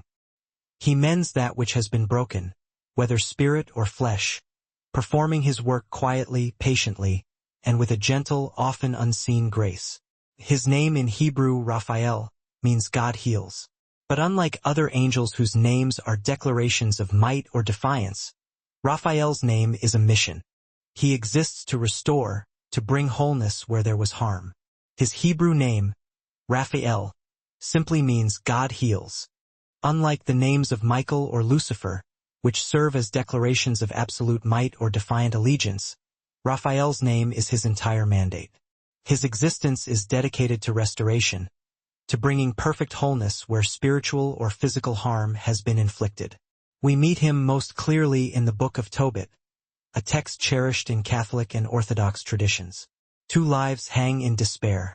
Tobit, blind and bitter, and Sarah, tormented by the demon Asodius, who has killed every man she's tried to marry. God sees them both and sends Raphael. He arrives as a companion, a fellow traveler named Azariah, who simply walks with Tobias, Tobit's son. We find his clearest narrative presence in the deuterocanonical Book of Tobit, a scripture held dear by Catholic and Orthodox traditions. Here, two souls languish in utter despair. Tobit, blinded and consumed by bitterness, and Sarah, tormented by the demon Asmodeus, who maliciously kills every man she attempts to marry. God, seeing their affliction, dispatches Raphael. He arrives subtly, disguised as a knowledgeable human companion, introducing himself as Azariah, a simple traveler who volunteers to accompany Tobit's son, Tobias, on his dangerous journey. On that journey, Raphael guides without forcing. He protects Tobias from unseen evil. He teaches him how to use the liver of a fish to cast out the demon Asmodeus and later, how to use its goal to heal his father's eyes. And in the end, when the healing is done and the future restored, he reveals the truth. I am Raphael, one of the 7 who stand before the glory of God. Tobit 12:15. Throughout the journey, Raphael directs and protects Tobias, always guiding him without ever overriding his free will. He guards Tobias from unseen spiritual evils, instructs him precisely on how to use the sacred properties of a fish's liver to banish the murderous demon Asmodeus, and later, how to apply its gall to cure his father's blindness. When the miraculous healing is complete, the family restored, and their future secured, Raphael finally steps out of his disguise and unveils the staggering truth. I am Raphael, one of the 7 holy angels who stand ready and enter before the glory of the Lord. Tobit 12:15. In Jewish tradition, Raphael is the angel of the sick, the dying, the traveler, the child, and anyone on the long road between suffering and peace. He is believed to have healed Abraham after his circumcision, standing quietly with Michael and Gabriel at Mamre. In Islam, his parallel is Israel, the angel who will one day blow the trumpet to awaken the dead, not just for judgment but also for resurrection and renewal. In Kabbalah, Raphael corresponds to Tifra, the central sefer of harmony, beauty, and integration. He is the balance between forces, the breath between chaos, and the quiet miracle of survival. He's not loud, he's not feared, but he is always near, wherever a wound needs tending or a soul needs to believe again. Jewish tradition reveres Raphael as the designated angel of the sick, the dying, the vulnerable traveler, the innocent child, and essentially anyone walking the difficult, long road between severe suffering and eventual peace. He is even credited with healing Abraham himself following his circumcision, standing quietly beside Michael and Gabriel during their visitation at Mamre.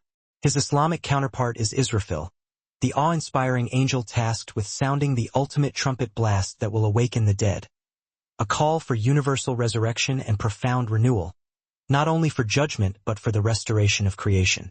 In Kabbalistic teachings, Raphael corresponds to Tifereth, the central Sephiroth of harmony, spiritual beauty, and necessary integration. He represents the perfect balance between opposing forces, the vital breath-sustaining order amidst chaos, and the silent, profound miracle of enduring survival. He is neither loud nor universally feared, but he is perpetually near, ready to intervene wherever a deep wound requires tending, or where a despairing soul requires the grace to believe once more. Still, some wounds go deeper than flesh. Some truths pierce deeper than pain, and for that we need fire. Uriel is next. Uriel, the divine light. Uriel, whose name means light of God or fire of God, is the keeper of divine intelligence. The guardian of mysteries too vast for human language, too bright for unprepared eyes. He does not shake mountains or part seas. He awakens minds. Yet, some wounds traverse deeper than mere physical flesh. Some essential truths must pierce the soul more profoundly than any mortal pain. For that, we require pure intellectual fire. Uriel is next. Uriel, the archangel of divine light. His name, derived from the Hebrew, means the light of God or the fire of God. He is the celestial keeper of divine intelligence, the sole guardian of those mysteries too vast for mortal language to contain, and too blindingly bright for unprepared human consciousness to absorb. He does not engage in geological upheavals. His power is internal. He awakens minds. Interestingly, Uriel is never mentioned in the canonical Bible. Yet in apocryphal and mystical texts, his presence is profound and consistent.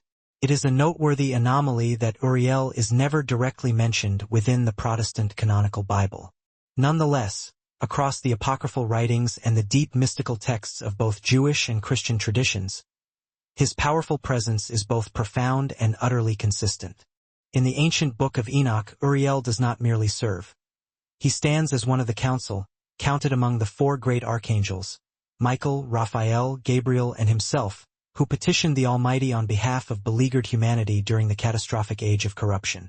And when the cataclysm of the great flood was imminent, it was not the voice of God, but the rational, clarifying message of Uriel that reached Noah. In 1 Enoch 10, Uriel is dispatched to earth, his mission not one of immediate destruction, but of crucial revelation. He informs Noah of the impending judgment, granting him the vital opportunity to prepare both physically and spiritually.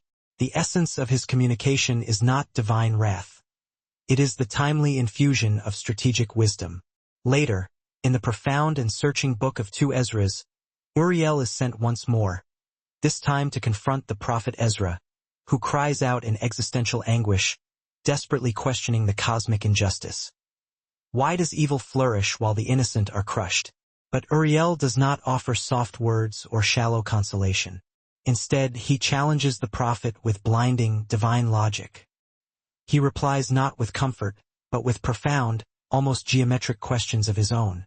You cannot even comprehend the physical workings of what is on earth, the paths of the sea or the limits of the fire, and yet, you presumptuously seek to know the intricate and hidden ways of heaven?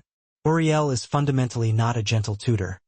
He is a searing flame of divine logic, designed to force the soul to undertake the rigorous effort of growth and self-mastery before it can possibly grasp eternal truths. In the Eastern Orthodox Church, Uriel is venerated as the archangel of intense repentance and immutable divine justice. He is the one who brilliantly shines light directly into the deepest recesses of the human conscience, making hidden sin glaringly visible, not for the purpose of condemnation, but to issue a powerful, clarion call for return and reconciliation. In certain interpretations of Kabbalah, Uriel is sometimes placed within Malkut, the lowest Sephirot, the sphere where God's transcendent presence finally touches the harsh, material world. In this critical view, Uriel brings divine awareness and revelation into the sphere of ordinary, day-to-day life, bringing light not descended from the distant heavens, but kindled intensely from within the core of existence itself. In many esoteric systems, Uriel is designated as the angel of the north of earth, and of wisdom that is robustly grounded in practical action and physical reality. He is intrinsically linked to prophecy, to scientific discovery, to the light of the sun, and to intellectual breakthrough. He is the silent, challenging guide encountered in deep dreams, sudden visions, and moments of radical intellectual epiphany. Where Gabriel speaks the words of grace, Uriel shines with the light of truth. Where Michael defends the borders, Uriel ruthlessly reveals the necessary reality. He is the final, demanding voice before the ultimate judgment, the last clear light shown before one faces the abyss. 8 angels, each one a breathtaking reflection of a distinct facet of the divine nature. They are not merely postmen delivering messages, but direct manifestations of will, judgment, mercy, and profound mystery. Michael stood firm with the uncompromising sword of God. Lucifer fell under the crushing weight of his own boundless pride. Metatron rose from the humble state of humanity to sit beside the very throne of glory. Azrael waited patiently at the veil separating life and death. Samuel executed absolute justice without the slightest compromise. Gabriel spoke the potent words that ultimately shaped the path of salvation. Raphael diligently healed the broken in both body and soul. And Uriel lit the deep darkness with the hard, undeniable truth that very few dare to confront. They are not distant myths locked in forgotten texts. They are living, cosmic mirrors, reflecting the precise spiritual forces we inevitably encounter in life, in suffering, and in transformation. Some of us are being guarded, some are being tested by fire, some are healing old wounds, some are learning deep lessons, or finally breaking through profound limitations. Each of these mighty angels may walk with us at dramatically different times. So now the question remains startlingly simple. Which spiritual force, which archangel, is walking with you at this moment? Thank you for joining this introspective journey. If this discussion resonated with your spirit, please consider subscribing, liking, and sharing this with someone you believe is ready to perceive the world beyond the immediate veil. And remember, angels do not always appear dramatically with grand wings and halos. Sometimes they arrive disguised as difficult choices. Among all the powerful angels we have contemplated, one being stands fundamentally apart, isolated not because of his devotion, but because of his earth-shattering defiance. He was the only one who dared to harbor the monstrous belief that he could stand as God's ultimate equal. His name, by this point in history, requires no further introduction. Let us now descend deeply into the recesses of his mind and meticulously explore the terrifying enigma of Lucifer, the fallen one. The heavens before the tragedy. Before his cataclysmic fall, heaven was a sublime realm of perfect, crystalline harmony and absolute order. Every single angel had a flawless purpose, and together they offered continuous praise to their Creator in eternal unity. The angelic beings were organized into distinct hierarchies and ranks, each fulfilling a specific, consecrated role. The seraphim, positioned closest to the immediate presence of God, burned eternally with pure, unadulterated love, and sang ceaselessly the glorious refrain, "Holy, holy, holy is the Lord Almighty." The cherubim protected profound divine wisdom and acted as the formidable guardians of the universe's most crucial secrets. Archangels like Michael and Gabriel were the high messengers and the mighty warriors, executing God's complex commands across creation. And the angels closest to the earth watched tirelessly over humanity, offering gentle guidance and protection. Yet, towering above all these meticulously ordered ranks stood one singular being, a dazzling masterpiece of creation.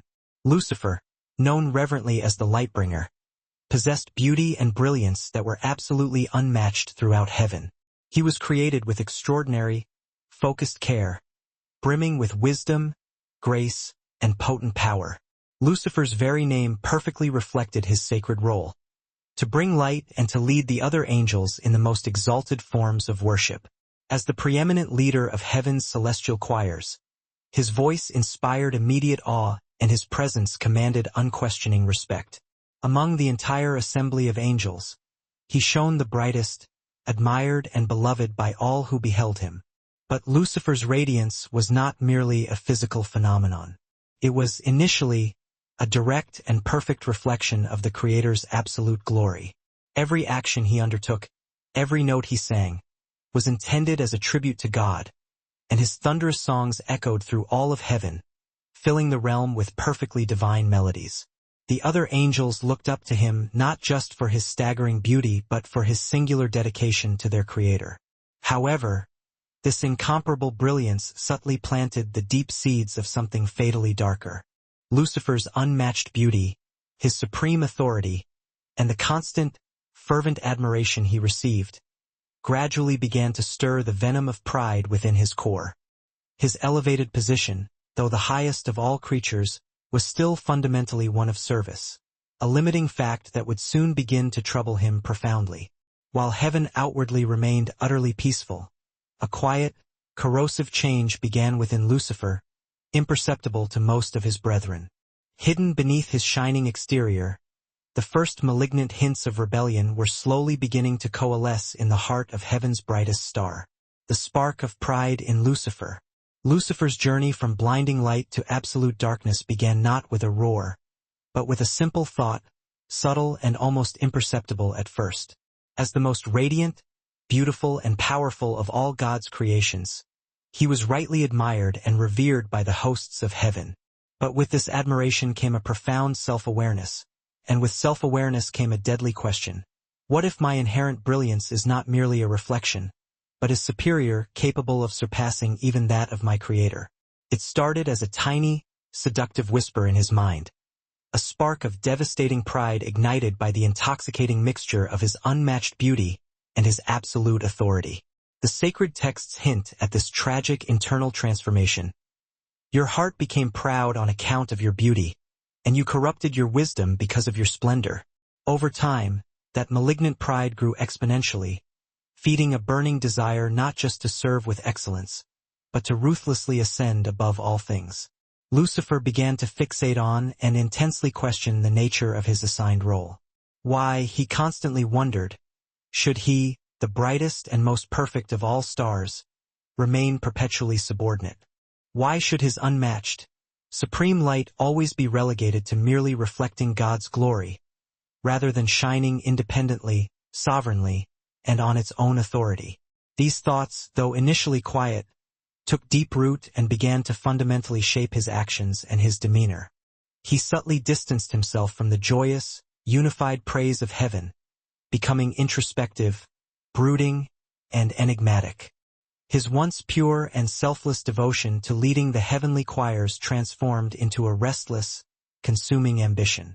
Other, more observant angels noticed this ominous change, sensing a growing, uncomfortable tension in their once perfect, harmonic existence. What had begun as a mere flicker of pride soon metastasized into a consuming internal flame.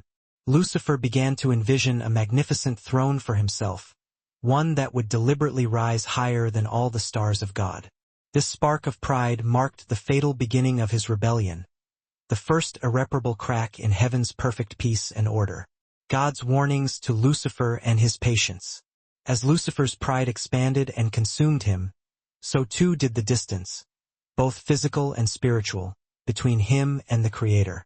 But God, in his infinite, immeasurable love and profound patience, did not instantly abandon his most magnificent creation.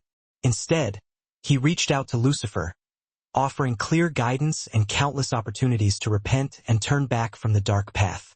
God's voice, which was gentle yet carried the unshakable force of absolute truth, spoke directly to Lucifer's conflicted heart. My son, remember the primordial source from which your light derives. It is a reflection. Do not allow pride to shroud the perfect beauty I have deliberately placed within you. Lucifer's response was outwardly composed and respectful, but inwardly he seethed with conflict. He would lower his radiant gaze and utter appropriate words of reverence. But the fire of ambition within him, fueled by his own false reasoning, continued to burn intensely. God, who perceives not merely words but the deepest intentions within the soul, knew the excruciating struggle Lucifer faced. Still, he gave him abundant time, space, and countless reminders of his enduring, foundational love. The Creator's warnings were never harsh commands of submission. They were open invitations to embracing profound humility. He reminded Lucifer of the sacred divine order, where every being, no matter how glorious, had a purpose rooted in necessary service and unity. Yet these reminders only served to deepen the gnawing conflict in Lucifer's heart. To his ears, they sounded less like eternal wisdom and more like hateful limitations, chains holding back what he believed to be his true, limitless potential. God's patience was indeed vast, but it was not intended to be without a decisive limit. The tension in heaven grew palpably sharp as other angels began to notice Lucifer's dark metamorphosis. Some approached him with genuine concern, earnestly urging him to reconcile with the Creator, while others, utterly dazzled by his sheer brilliance and persuasive arguments, began to share in his quiet, poisonous doubts. Despite the clear warnings and the entreaties of his peers, Lucifer's pride continued to swell uncontrollably, setting the precise stage for the rebellion that would forever fundamentally alter the fabric of creation. The revelation that broke Lucifer's faith. The pivotal moment that would change everything came with a shocking divine announcement. God, in his infinite wisdom, revealed a breathtaking new plan, the creation of humanity. These new beings, made uniquely in God's own image and likeness, would possess both flesh and spirit, a unique, miraculous fusion of heaven and earth. But the revelation did not stop there. God also declared that in the fullness of time, he himself would take on frail human form as the promised Messiah, entering their flawed world to redeem them from the grip of sin and death. For most of the loyal angels, this announcement was met with overwhelming awe and deepest wonder. The idea of God's boundless love extending to such a fragile, mortal creation was the ultimate testament to his limitless compassion. But for Lucifer, the Prince of Light, it was an unbearable, profound insult. To be required to bow before humans, these creatures fashioned from base clay, was a thought he could not possibly reconcile with his own perceived brilliance and absolute pride. As God majestically unveiled his compassionate plan, Lucifer's discontent instantly boiled over into white-hot fury. He viewed the concept of the incarnation as a direct affront, a grotesque lowering of divine majesty and purity. Why, he raged internally, should the angels, beings of perfect light and perfection, be commanded to serve and honor such flawed, temporary creations? And why, Lucifer asked in bitter disbelief, would God choose to become one of them rather than elevate Lucifer, the most glorious and perfect of all his works, to co-rulership? These consuming thoughts drove him mad, and the vision of the Messiah's inevitable crucifixion, God's ultimate, humiliating act of self-sacrifice, filled him with searing disdain. To Lucifer, this was not an act of love, but a catastrophic humiliation of the divine essence. His bitterness grew, rapidly transforming into outright militant rebellion. In his heart, he made a fateful, irreversible decision. He would not bow. This final, defiant refusal was the last step on his path to perdition, a chilling declaration that he would rather fall into eternal darkness than submit and serve. The loyal angels watched in sorrow and shock as their brightest star violently turned away. His once radiant, diamond light was instantly dimmed by the heavy, consuming shadow of his unyielding pride. The seeds of rebellion had fully taken root, and heaven itself braced for the cosmic storm that was inexorably coming. Lucifer's defiance and the rise of rebellion. Lucifer's decision was now final and absolute. He would not bow. What had begun as a quiet, internal dissent now violently erupted into open, cosmic defiance. The morning star, once the radiant beacon of heaven, stood firm in his total refusal to accept God's gracious plan. For Lucifer, this was not merely a rejection of submission. It was a resounding declaration of absolute, independent sovereignty. In his twisted, self-serving mind, his superior radiance and unparalleled wisdom made him unquestionably worthy of a throne equal, if not overtly greater, to God's own. Lucifer's charisma and innate authority had always effortlessly drawn adoration. And now he weaponized these natural gifts to meticulously sow the seeds of doubt and philosophical unrest among the angelic ranks. With profoundly persuasive words and compelling, yet fundamentally flawed logic, he began to question the very intentions of God. Why should beings of pure, untainted light be forced to serve those made of mere dust? He argued forcefully. Are we not the true, perfected reflections of divine glory? Why must we lower ourselves to bow before what is clearly lesser? These corrosive words resonated deeply with many. Among the heavenly hosts, a massive third of the angels listened intently and began to waver in their loyalty. They were instantly captivated by Lucifer's compelling vision of a new, self-governing order, one where they would no longer serve a perceived tyrant, but would reign supreme. His rebellion was not framed as disobedience, but as a righteous liberation, a chance to rise above their ordained roles and seize what they were convinced was their true, godlike potential. Lucifer's following swelled rapidly, and with it, the pervasive tension in heaven became unbearable. What had once been a realm of perfect, unwavering harmony now trembled under the immense weight of division and ideological conflict. The faithful angels watched with profound sorrow as their brothers and sisters turned away, irrevocably seduced by Lucifer's compelling rhetoric. Finally, the moment of no return arrived. Lucifer, now standing at the head of his unified army of rebels, brazenly declared war against the Creator. This was not merely a territorial battle for power, but a fundamental existential challenge to the entirety of the divine order. The rebellion marked the violent beginning of a cosmic conflict that would forever alter the fabric of creation. A war between brilliant light and encroaching darkness, between absolute loyalty and self-destructive pride. The war in heaven. The rebellion erupted with a savage ferocity that shook the very foundations of the celestial realm. On one side stood Lucifer and his mighty army of angels, unified in their defiance against the authority of the Creator. On the other side stood the loyal, unwavering angels, galvanized and led by the Archangel Michael, who remained steadfast in their allegiance to God. The battlefield was unlike anything imaginable. A boundless, celestial realm ablaze with the terrible clash of raw divine power and desperate rebellious ambition. Swords forged of holy light met shadows of corrupted defiance. As the two immense forces collided, the heavens, once filled only with the harmonious melodies of eternal praise, now echoed with the terrible thunder of a full cosmic war. At the core of the conflict was Lucifer, still outwardly radiant yet inwardly twisted and deformed by pride. His voice, once the magnificent leader of the heavenly choirs, now ruthlessly rallied his followers with seductive promises of a new order, one where they would reign as true equals, free from the constraints of servitude. "We are the true bearers of light," he cried with potent conviction.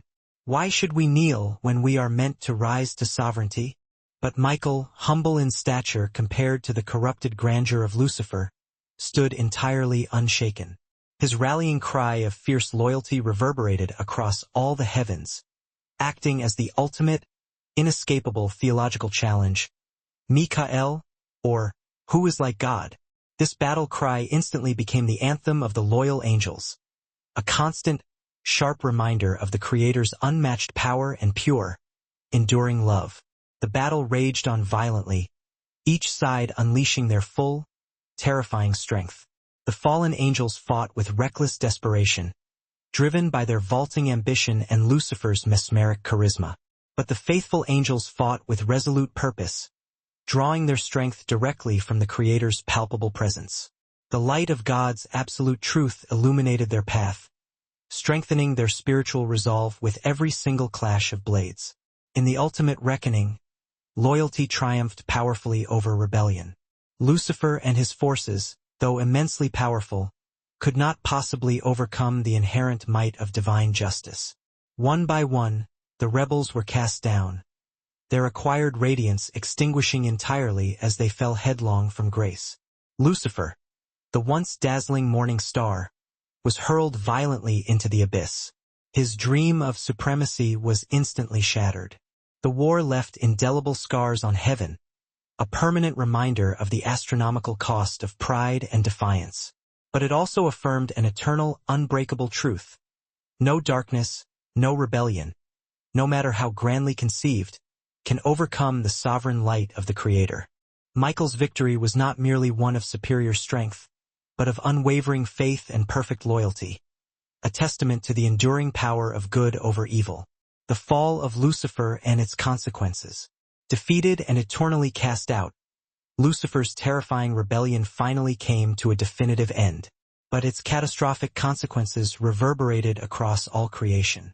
He and his massive following, once radiant beings of transcendent light, plummeted ceaselessly into the black abyss, a realm of utter chaos and suffocating darkness, infinitely removed from the glory of heaven. This desolate, unholy place became their terrible prison. And for Lucifer it became his eternal kingdom, hell. Stripped instantly of his heavenly splendor, Lucifer's once breathtaking beauty turned to hideous ruin. His light, once a pristine reflection of God's glory, became a twisted shadow, deformed by hatred, searing pain, and unquenchable envy. No longer known as the Morning Star, he now bore a fearsome new name, Satan, the adversary. The angels who blindly followed him, now eternally demons, shared in his ruin and his anguish, bound to a fate of irreversible separation from their creator. Satan is frequently depicted not merely as masculine or feminine, but as a figure that embodies raw, untamed power and sheer menace. In many portrayals, he takes the form of a muscular man with a fierce and menacing visage, crowned with sharp, twisted horns. His voice is described as a lion's predatory roar, always lurking, waiting for the opportune moment to devour.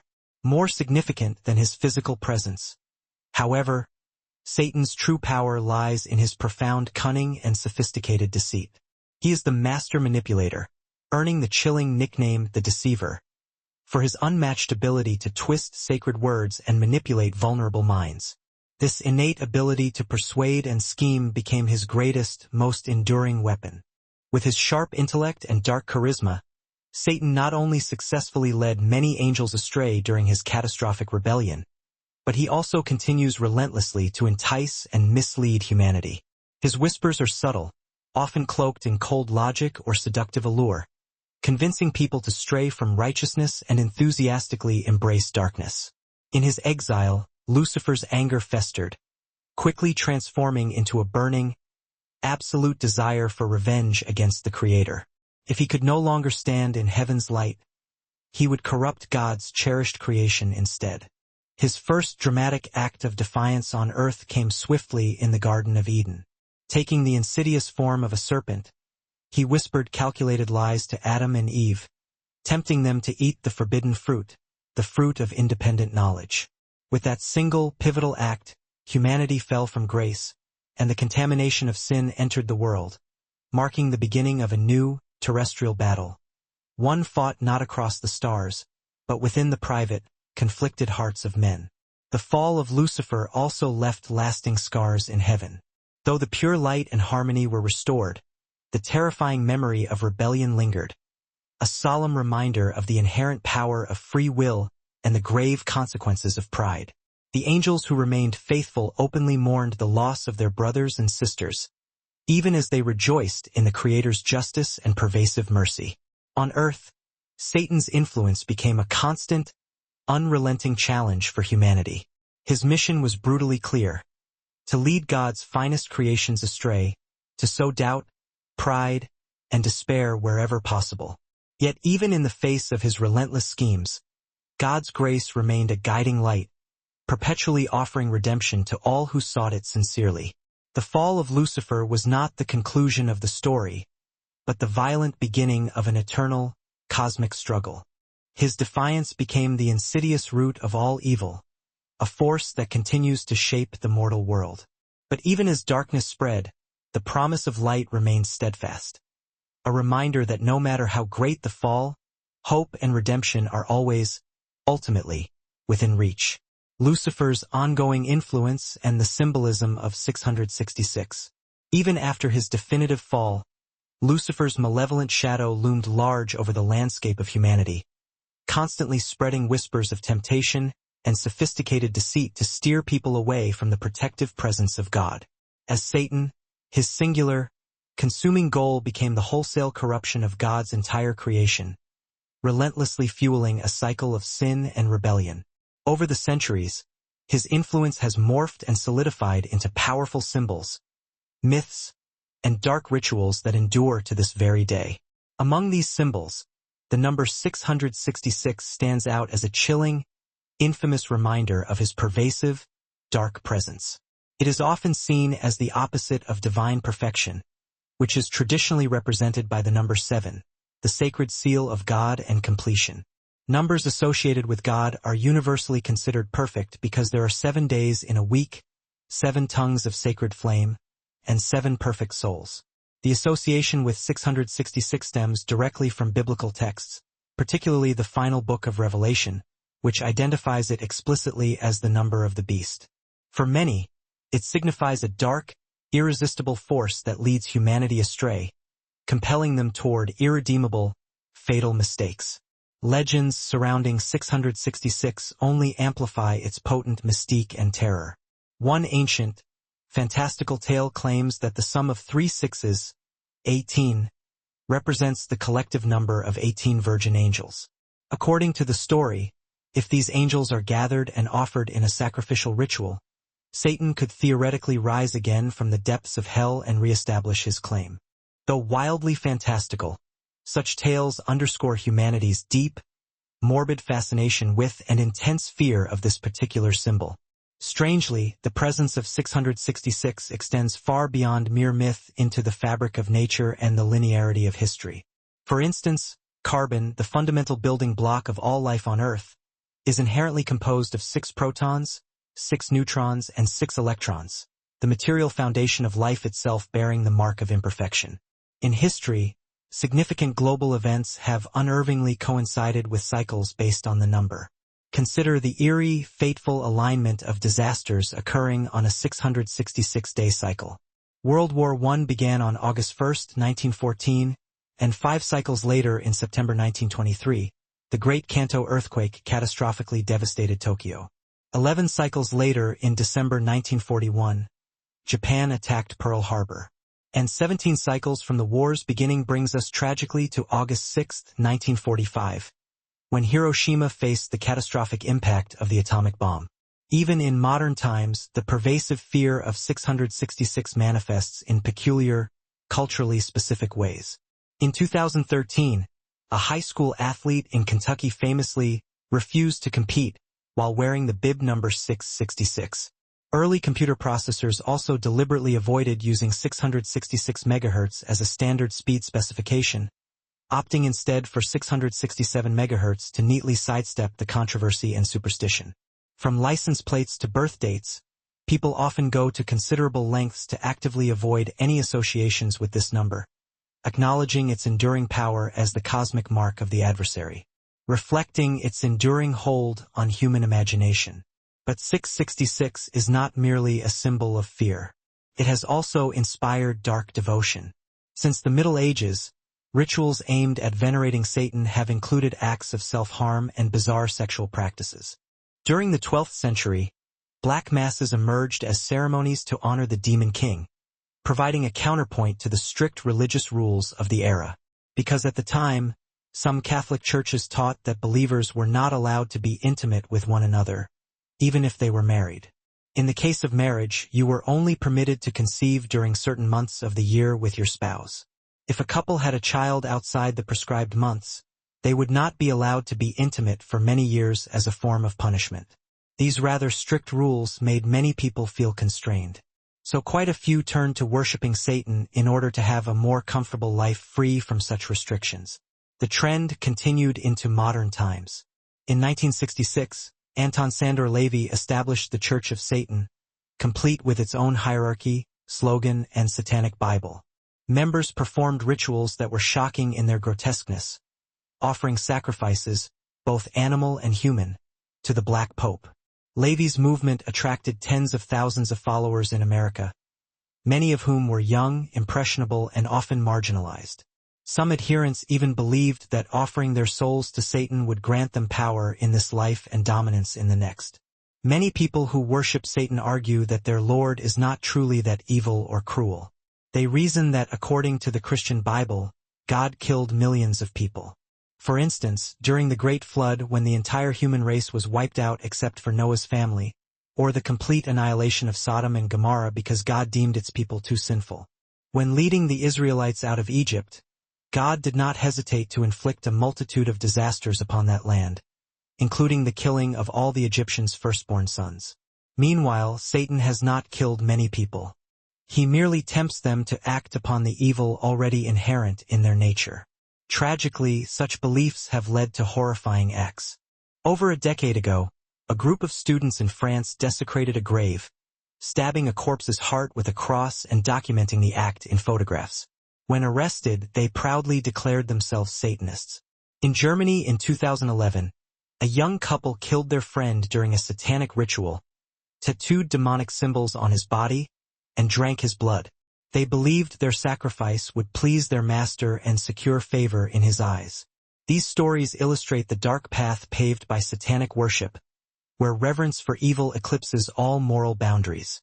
Satan's influence extends beyond worship into possession.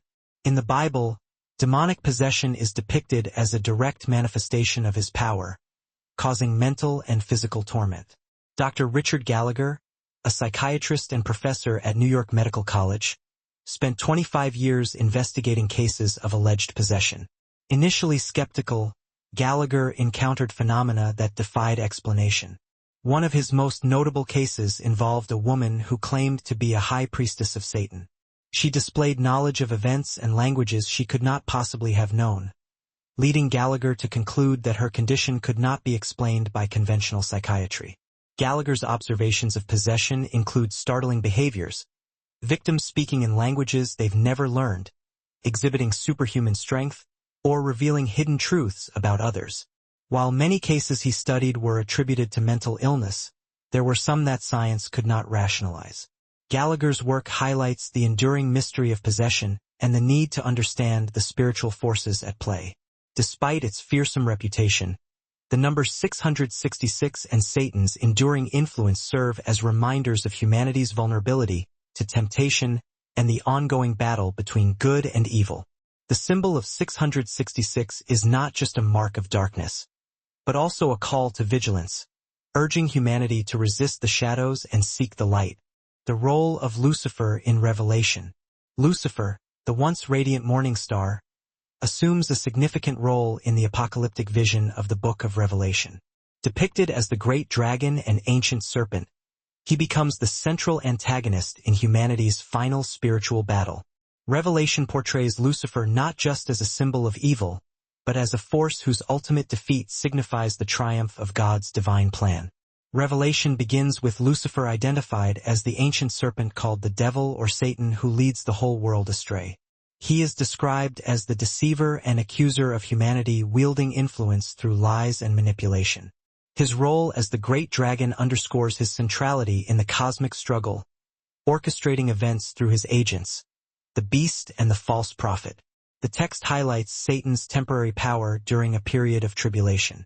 This period is marked by widespread suffering, deception, and the seeming dominance of evil forces under Satan's influence. The beast, often associated with oppressive empires or leaders, rises to power and enforces worship through fear and manipulation. Alongside the beast is the false prophet who uses corrupted spiritual authority to legitimize the beast's reign, performing signs and miracles to deceive the masses. During this time, the infamous mark of the beast 666 becomes a symbol of allegiance to Satan. This mark signifies rejection of God's divine order and submission to Satan's counterfeit kingdom. For those who bear it, the mark represents a point of no return, aligning their fate with Satan's eventual doom. Despite his apparent dominance, Revelation makes clear that Satan's time is finite. He is cast into the abyss for 1,000 years, symbolizing the restriction of his influence and the establishment of Christ's millennial reign. After this, Satan is briefly released, leading one final rebellion, gathering nations for a climactic battle. He attempts to overthrow God's kingdom, but is ultimately defeated. Fire from heaven consumes his forces and Satan is cast into the lake of burning sulfur, an eternal punishment shared with the beast and the false prophet. The prophecy concerning Lucifer in Revelation is both a warning and a promise. It warns of the dangers of deception, pride, and rebellion, showing the catastrophic end of those who oppose God. At the same time, it assures believers of God's ultimate justice and the restoration of creation.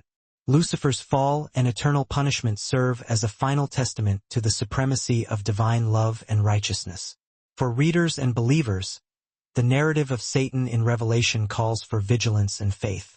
It reflects humanity's enduring struggle between good and evil and offers hope that in the end, God's light will prevail. Through Lucifer's defeat, Revelation closes the story of rebellion with the ultimate affirmation of God's power and grace.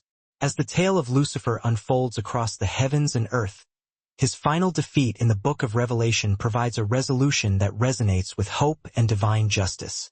The morning star, once the pinnacle of beauty and perfection, ultimately becomes a cautionary tale of pride and rebellion. Through his downfall, Revelation affirms the supremacy of good over evil and offers humanity a glimpse of ultimate restoration. Lucifer's journey from heaven's highest ranks to the depths of eternal punishment reveals the catastrophic consequences of defying God. As the great dragon in Revelation, Satan exerts his influence during a time of tribulation, deceiving nations and leading humanity astray. Yet, this period of chaos is not without purpose.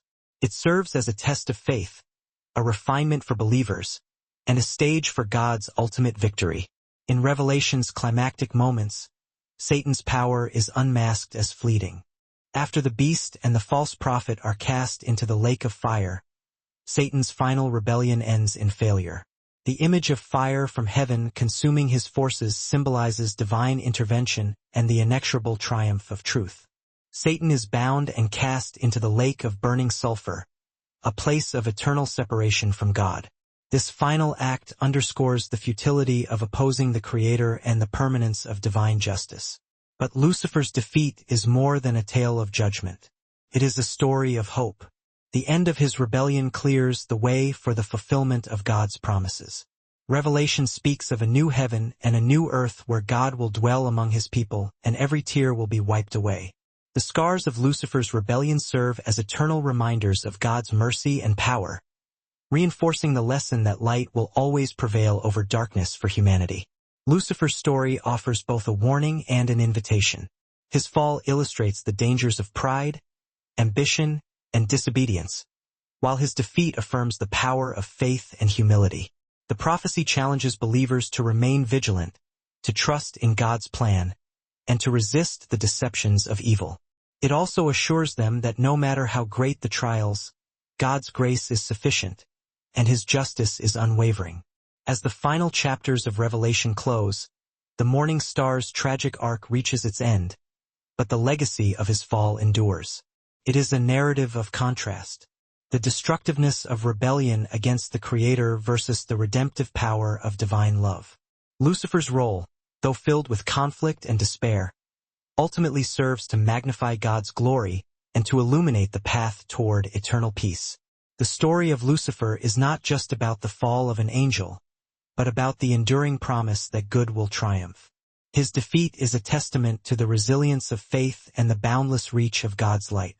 For those who heed the lessons of his rebellion, Revelation offers a vision of hope, a reminder that even in the darkest times, redemption is always within reach. The sacrifice for Baal is beginning. Through the throng came King Ahab, his face grimly set beneath his crown, clutching the infant tightly against his chest. The air was thick with the scent of burning oil and sweat.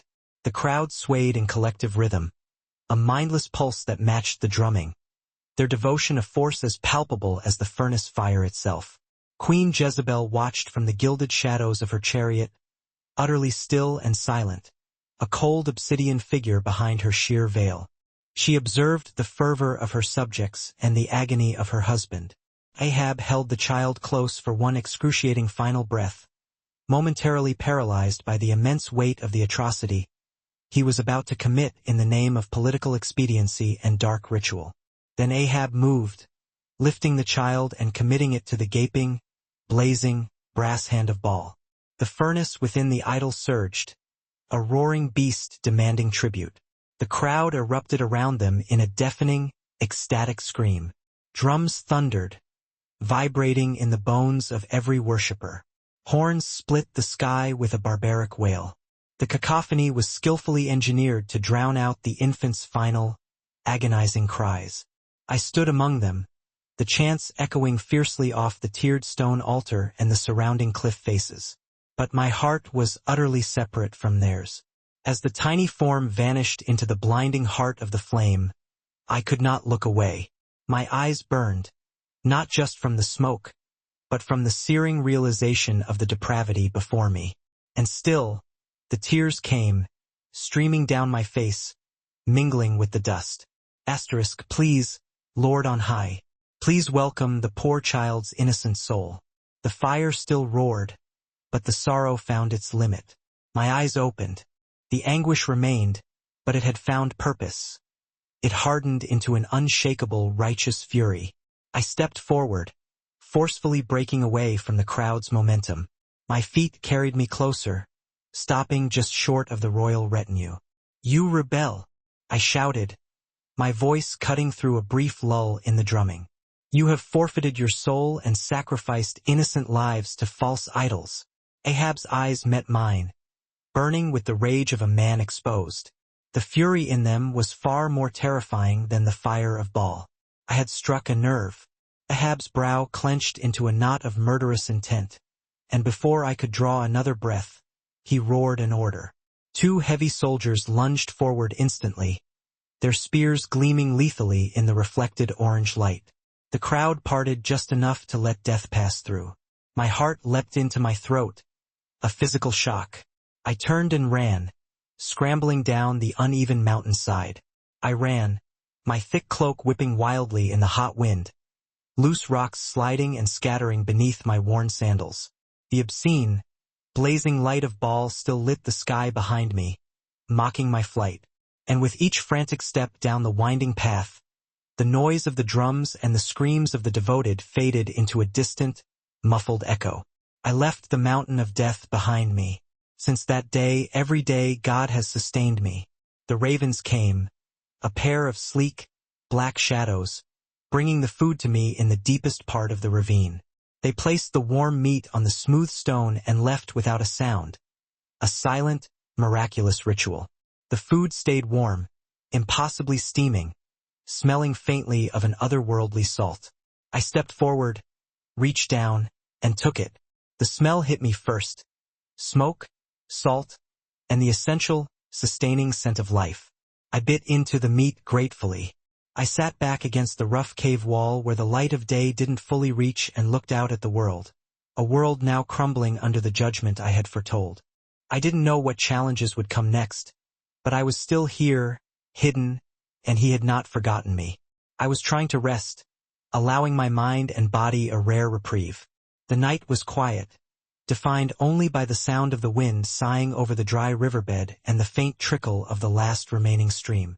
Then I felt it, a profound and oppressive weight in the air, thick and profoundly wrong. An unnatural smoke rising and coalescing into a defined shape. The massive, curling horns came first, then the malevolent, fiery eyes. Baal. His voice hit me not as a sound, but as an intolerable, scorching heat in my skull. "Elijah, you are strong. Serve me, bow to my dominion, and I will grant you power beyond death. All of this withered land can be yours to rule. I bow only to the Lord God, the creator of heaven and earth. Your power is a fleeting shadow and your kingdom is built on lies. You dare defy the mighty Baal, master of the storm and the harvest? Then suffer, prophet." He lifted a massive, spectral hand. Fire swirled around him, not the controlled heat of a furnace, but raw, chaotic anger made manifest. "I will seal the skies against your God. Drought shall burn your land until the soil is dust. Your people will starve and die, and their suffering shall be your undoing." I felt a paralyzing wave of fear, a primal terror that sought to drop me to my knees, but I did not move. I shut my eyes, held perfectly still, anchoring myself in faith. The Lord will not abandon his people. Even in this fire, he is with us. Then, as suddenly as he had appeared, the crushing presence vanished, leaving only the ordinary chill of the night air. The river dried completely, just cracked dirt and the skeletal remains of dead fish now. I saw people drop in the fields, their bodies withered by the relentless sun. Nothing to eat, nothing to drink. The crops had failed entirely. The sun stayed white and still, a mocking eye in the sky. There were no clouds, no wind, only stifling heat. Then came the locusts, a terrifying, thick cloud that filled the sky and stripped the last vestiges of green from the trees. The land was ruined, and the people were breaking under the dual weight of hunger and despair. The house was quiet, profoundly so. I could feel the silence, heavy and unnatural, even before I stepped close to the door. Through the open window, I saw the boy, pale with sickness, his breath shallow. His mother sat beside him, slumped and crumpled, holding her head as if to stop the world from falling apart around her. Then came the tears. Not loud, dramatic sobs, just a steady, hopeless stream, like something that had been waiting a long time to finally begin. I stood outside the door and waited, giving her a moment of privacy. Then I raised my hand and knocked once. Soft, but enough to break the deep silence. I stood perfectly still. I heard her shift inside.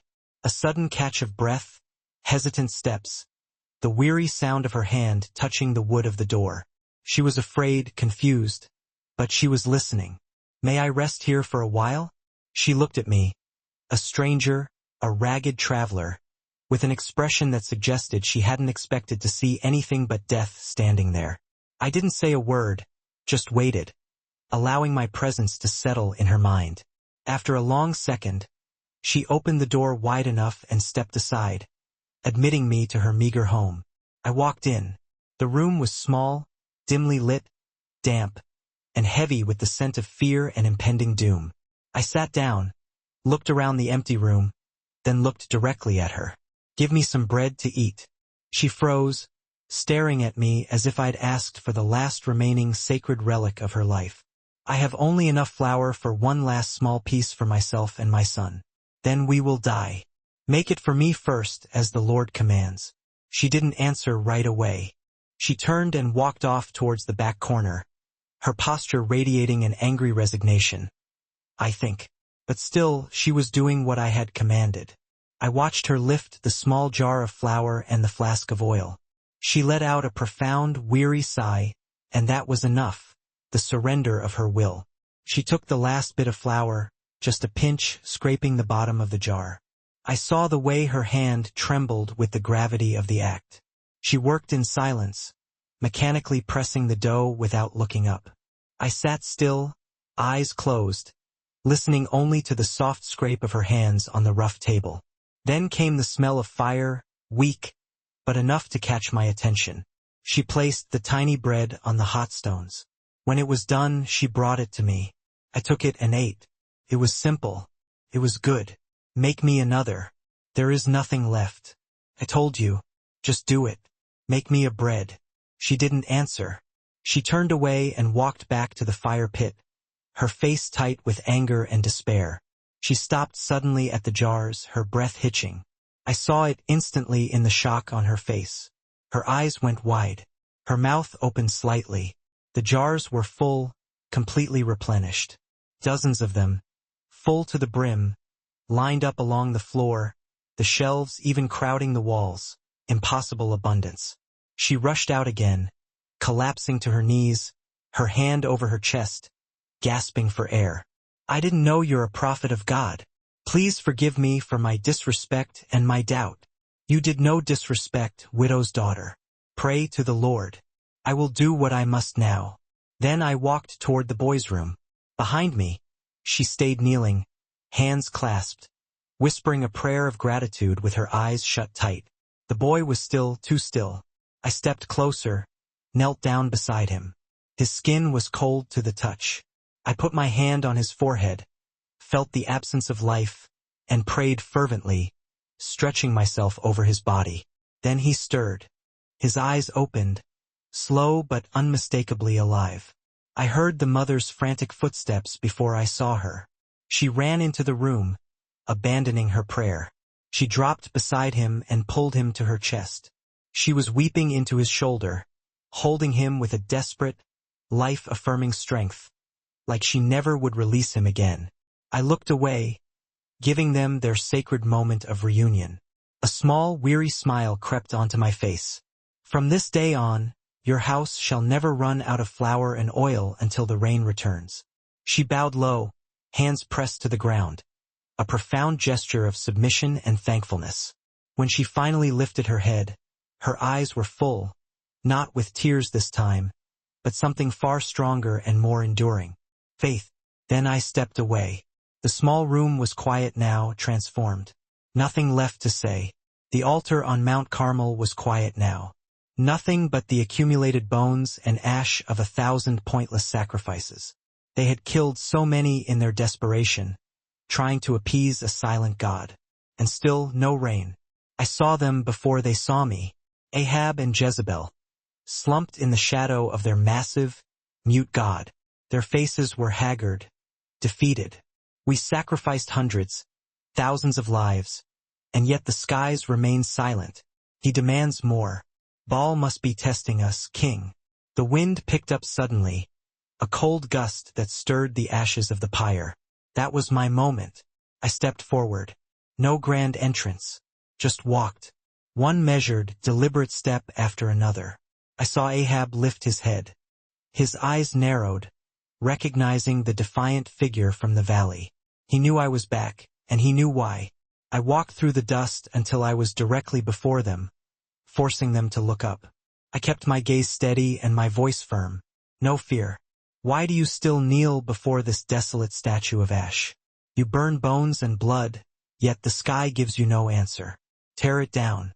Return to the Lord God before he tears you down instead. You dare speak of your Lord to us, prophet of drought? He waits, but not forever. Ahab looked at me for a long moment, a contest of wills, the fallen king against the faithful prophet. What must we do? We met at the mountain next morning. Just me and the 450 frantic, richly robed priests of Baal. The statue of Baal loomed impossibly bigger up close. I raised my hand, commanding the throng. I challenged them to a definitive contest, a duel of deities. Place the bull upon Baal's hands. Prepare the wood, but do not light the fire. They hesitated, resentment warring with their fear, then obeyed. The large animal lay still, tied and silent on the altar, waiting for the miraculous fire. Oh, Baal, answer us. They started to pray for Baal, their voices rising quickly into a desperate, frantic chant. They leapt and danced, slashing themselves with knives and lances to draw blood. Hours passed, marked only by the sun's slow ascent, but nothing happened. Not a single fire was lit. Baal, Baal, hear us. I didn't move. I just watched, a silent, unwavering judge. The sun didn't shift its glare. The air didn't change its oppressive heat. Flies circled the sacrificial bull, and their gods stayed profoundly silent. I knew that it was time for me to declare my God to all of Israel. I had them pour barrel upon barrel of water over the sacrifice and the wood, ensuring human fire was impossible. I knelt, weary but resolved. Let them know you are God. That was all I said. Then the sky split. A column of fire came down, not slow and smoky, but fast and blinding. It hit the altar like a hammer of divine judgment. The entire mountain shook violently. The statue cracked and groaned under the supernatural heat. I saw metal melt and run like water. The priests were instantly silenced, incapable of speaking a single word. The bull was instantly gone. The water was gone. The statue was gone. Every image of Baal was burned to nothing but superheated ash. I stood perfectly still in the billowing smoke, watching the idols fall, and I smiled for the first time in years. Meanwhile, Queen Jezebel was at the temple of Baal in Jezreel, performing a private, desperate prayer ritual. She knelt, trying to reclaim control and authority the only way she knew how, through dark communion. Oh, Baal, protect your servants and destroy this rebel prophet. Her god answered. The statue cracked sharply, a terrifying sound. Its eyes glowed with an internal, sulphurous light. She froze, stunned into immobility. Her prayer broke in her mouth. He stood before her, immense, bull-headed, ruddy with rage, no longer a lifeless carving. Baal had come in full, horrifying form now. What are you doing here, pathetic queen? My priests are dying. Save them, you fool. She stumbled back, crawling away. The queen of Israel, who ruled through intimidation and murder, was reduced to a trembling shadow before her monstrous idol. Her mortal power meant nothing now. Jezebel scrambled out of the temple door. Lord, let fire fall and burn the lies from this mountain. It came like a sword from the sky, a blast so bright the mountain lit up like high noon.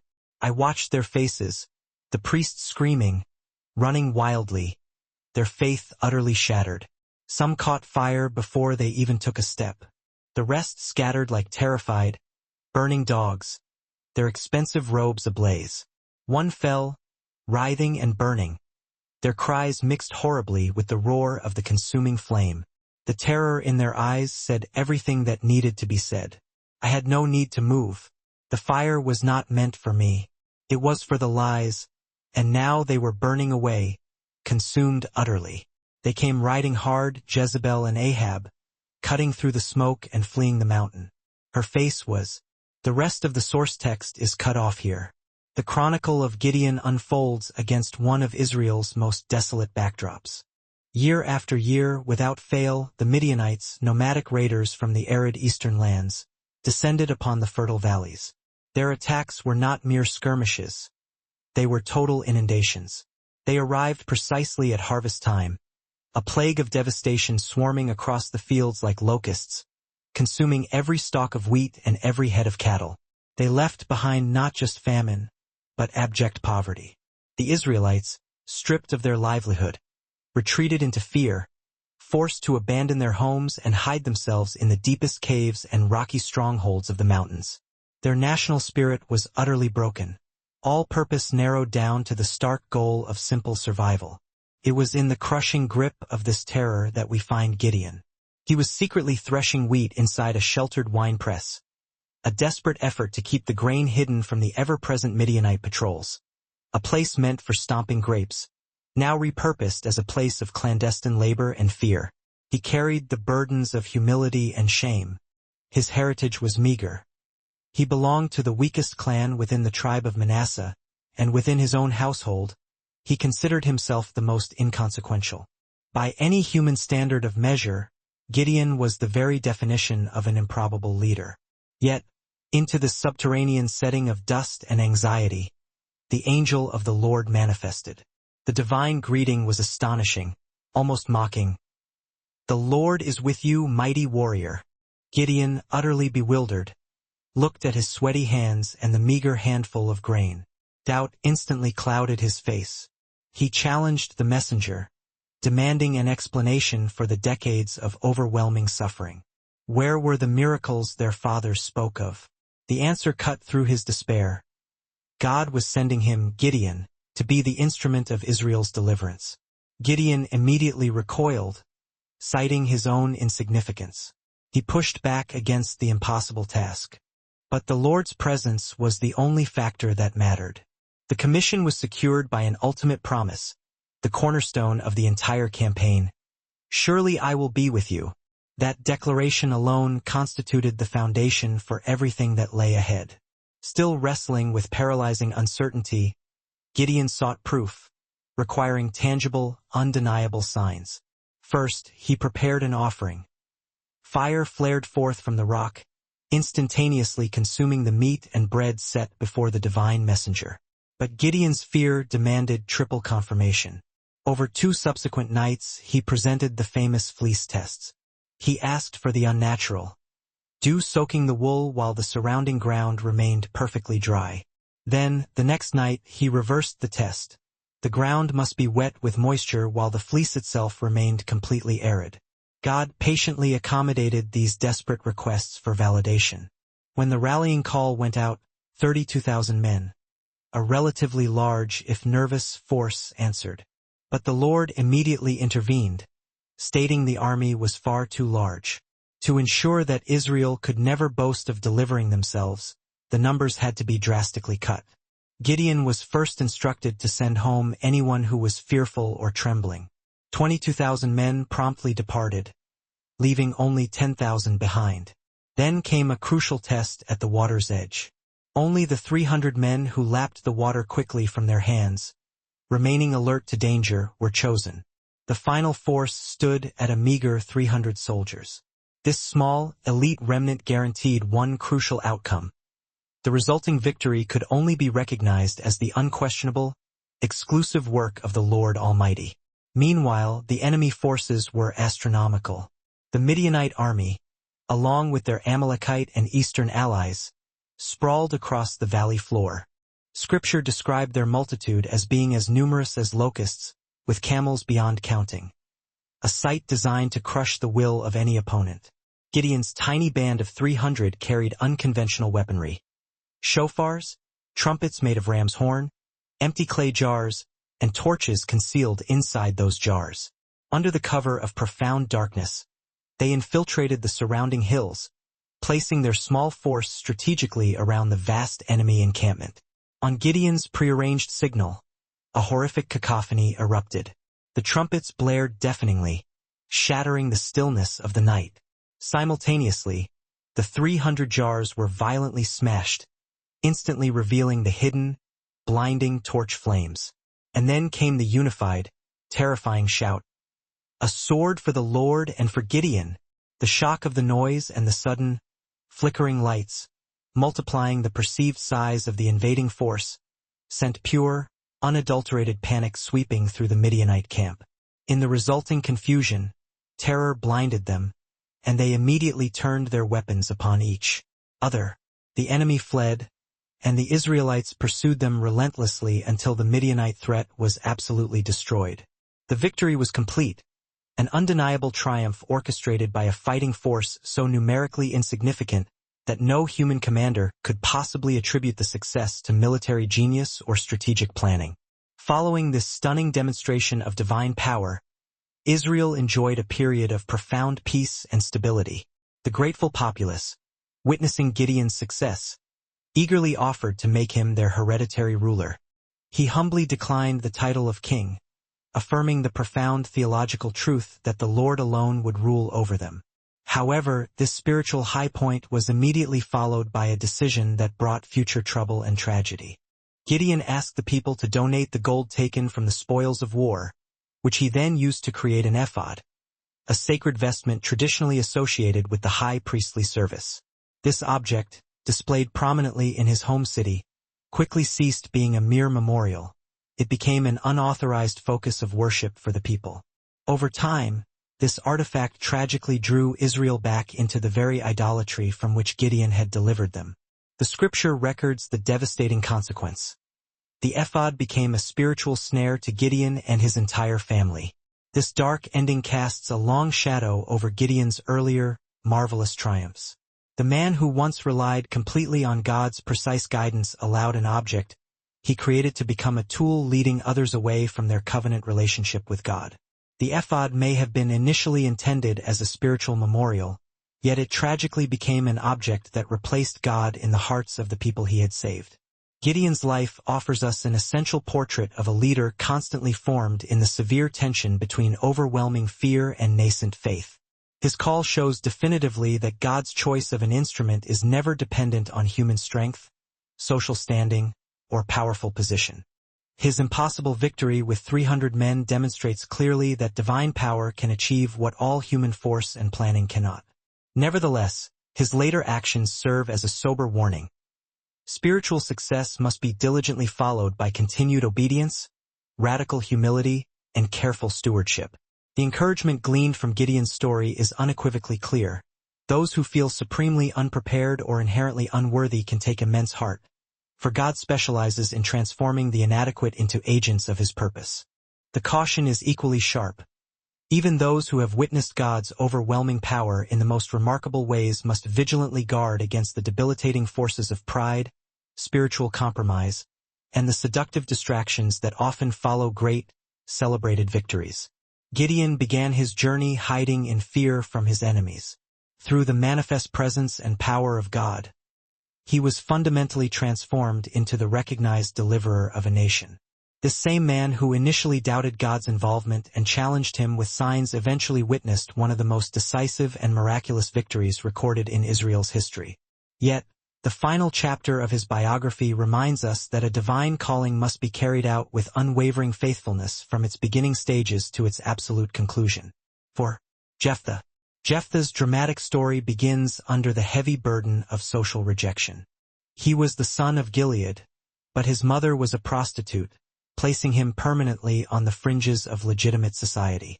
When Gilead's legitimate sons reached adulthood, they brutally drove Jephthah away, explicitly stating he would have no claim or share in the family inheritance. Forced from his ancestral home, the skilled outcast went to the region of Tob. There, he quickly gathered a formidable band of adventurers, Men who, like him, lived on the edges of society or had nothing left to lose. They were drawn to his exceptional skill as a warrior and his innate, compelling ability to lead. Years later, the entire region of Gilead faced a monumental crisis. The ruthless Ammonites declared war, pressing hard and violently against Israel's defenses. Desperate for a capable military leader, the elders of Gilead endured the humiliation of traveling to Tob and pleading with Jephthah to return and take command. Jephthah immediately reminded them of the cruel rejection they had inflicted upon him, but they swore a solemn oath before the Lord that he would be the permanent head over all Gilead if he successfully led them to victory. Jephthah accepted their urgent offer, sealing the weighty agreement at Mizpah. Before taking up the sword, Jephthah first tried diplomacy, a surprising move for an outcast warrior. He dispatched messengers to the king of Ammon, seeking clarification on why the Ammonites had launched such an aggressive attack against Israel. The king replied with a historical claim, asserting that Israel had stolen Ammonite land during their journey from Egypt centuries earlier. Jephthah countered with a meticulously detailed account of Israel's history, patiently explaining that the land in question had actually belonged to the Amorites, that God had rightfully given it to Israel as conquered territory, and therefore the Ammonites had absolutely no rightful claim or legal basis for their aggression. His sophisticated historical reasoning utterly failed to persuade the king, and the Ammonites prepared swiftly for battle. As Jephthah advanced toward the inevitable conflict, the Spirit of the Lord powerfully came upon him. In that moment of intense spiritual and military pressure, he made a dangerous, binding vow to the Lord. If God granted him a definitive victory, he promised to offer as a burnt offering whatever came out of the door of his house to greet him upon his triumphant return. The vow was both unnecessary and inherently reckless, spoken under the crushing weight of fear and urgency rather than sober faith. The subsequent battle was fierce but ended decisively. Jephthah struck down 20 towns, delivering a crushing, terminal blow to the Ammonites. Israel's victory was total.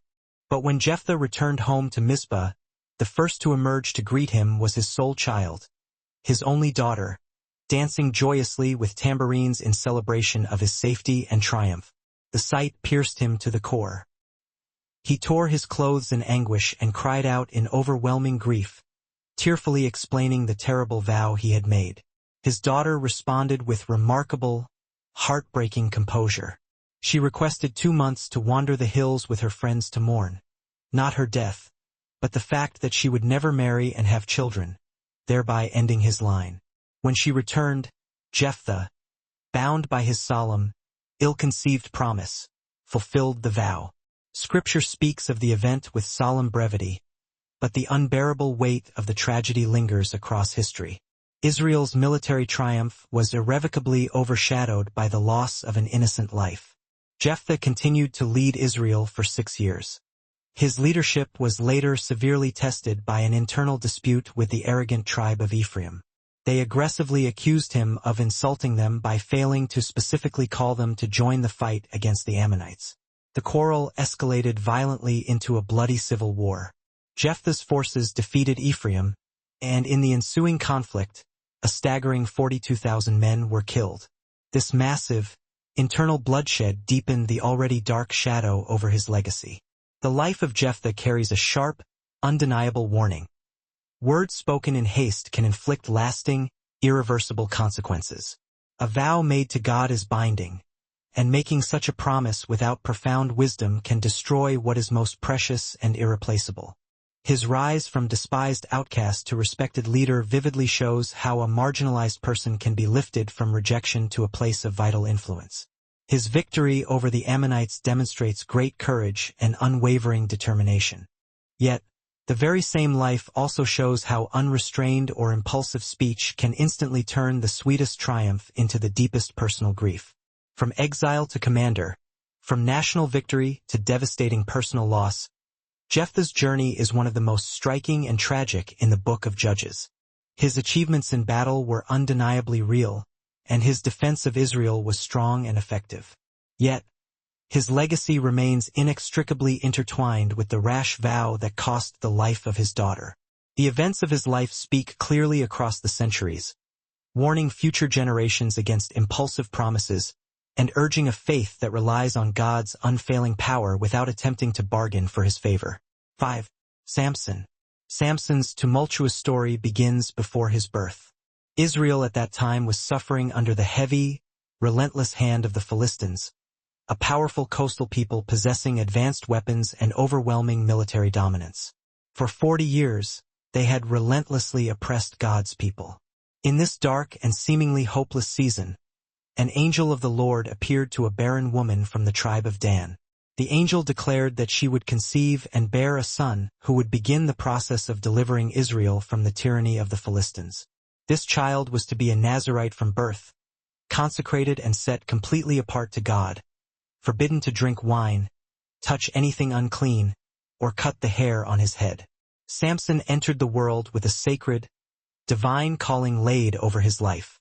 As he matured, the Spirit of the Lord began to stir powerfully in him. His physical strength was extraordinary, a supernatural, terrifying gift intended to confront Israel's mighty enemies. Alongside this tremendous gift, however, was a profound character flaw that would tragically shape his destiny.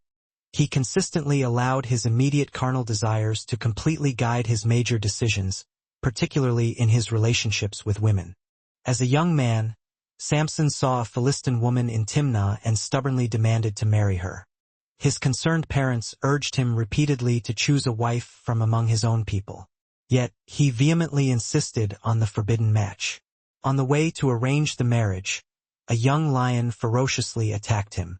The Spirit of the Lord came upon him with such overwhelming force that he instantly tore the animal apart with his bare hands.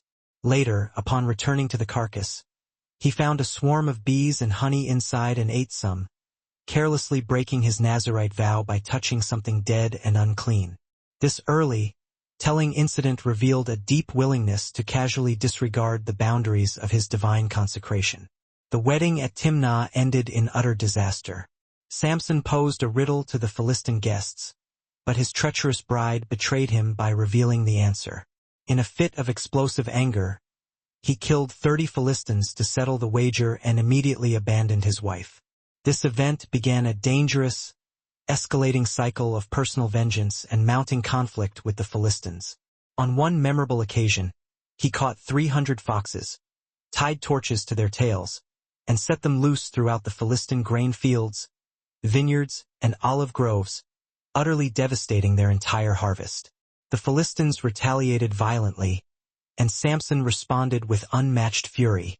In one of his most famous, legendary feats, he single-handedly killed 1,000 men using nothing more than the jawbone of a donkey. His raw strength made him profoundly feared. Yet, his life was ceaselessly marked by impulsive, selfish choices that repeatedly placed him in mortal danger. His eventual downfall began to take tangible shape in the valley of Sorek when he became captivated by Delilah. The Philistine rulers, recognizing his weakness, promised her an immense sum of silver if she could successfully discover the true secret source of his strength. 3 times she asked, and 3 times he gave clever, false answers. Each time she attempted the method he described, and each time he effortlessly escaped the ambush. Even with her wicked intent plainly evident, Samson recklessly stayed with her, willfully ignoring every warning sign. Day after day, Delilah pressed him with emotional manipulation until he finally gave in to her relentless demands.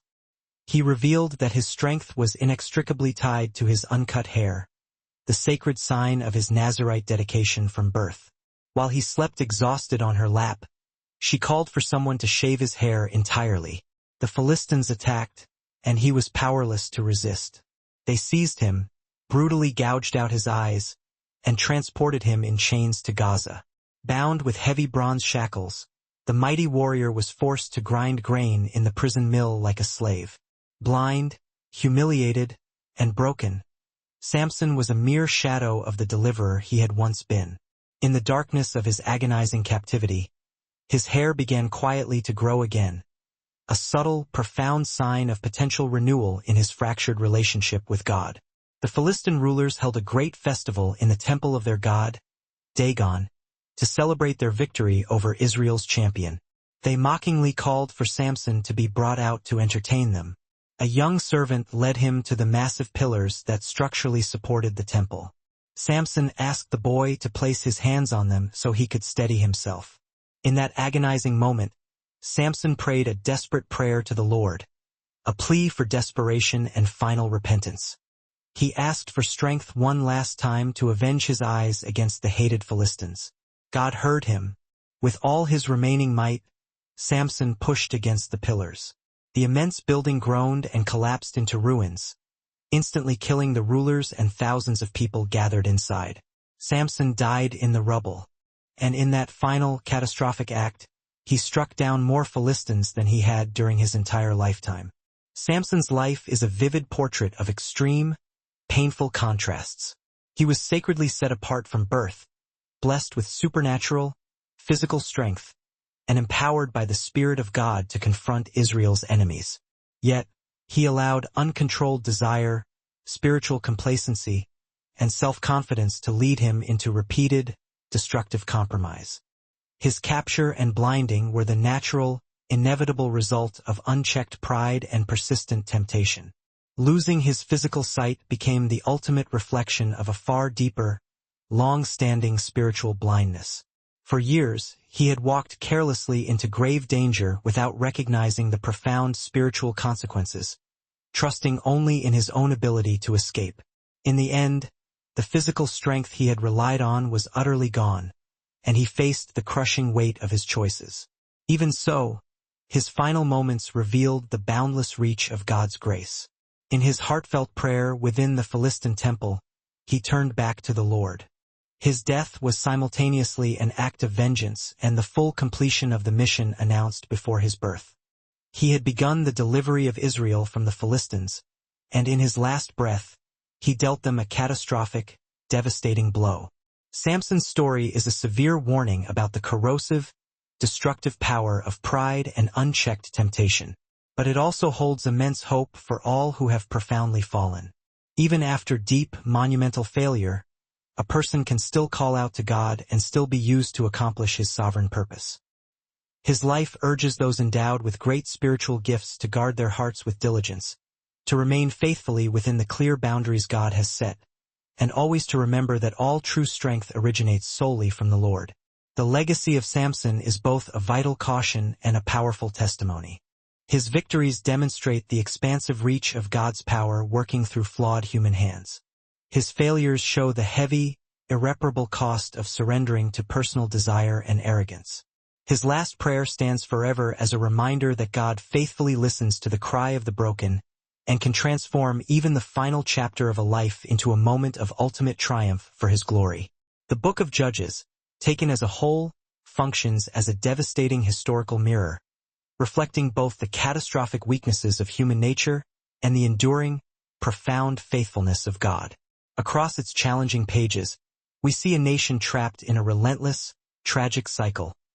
Rebellion, resulting in oppression, followed by temporary repentance, and finally, miraculous deliverance. Each judge's story adds a new, complex layer to this unfolding spiritual drama, revealing different facets of leadership, courage, and the inevitable consequences of turning away from the Lord. Othniel reminds us that God can empower the humble and overlooked to lead an entire nation. Deborah demonstrates forcefully that divine authority transcends all cultural expectations and gender roles. Gideon shows us that God's strength is perfectly made manifest in human weakness and doubt. Jephthah warns of the heavy, enduring cost of rash words and unguarded vows. Samson illustrates exactly how unrestrained desire can lead to ruin, yet also how God's grace can restore and complete a calling, even in the final moments of life. Together, these lives form a complex tapestry of triumphs and failures, of glorious victories and heartbreaking regrets. They point us infallibly to a God who repeatedly reaches out to rescue and redeem his people, even when they falter and fall again and again. The stories of the judges challenge every generation to remain steadfastly faithful, to heed God's sacred call with genuine humility, and to trust his sovereign power entirely over our own limited capabilities. In every age, the ultimate lesson remains the same. God is both perfectly just and limitlessly merciful, and his eternal purposes will irrevocably stand. You are watching the Bible Witness. I was born in a time of silence from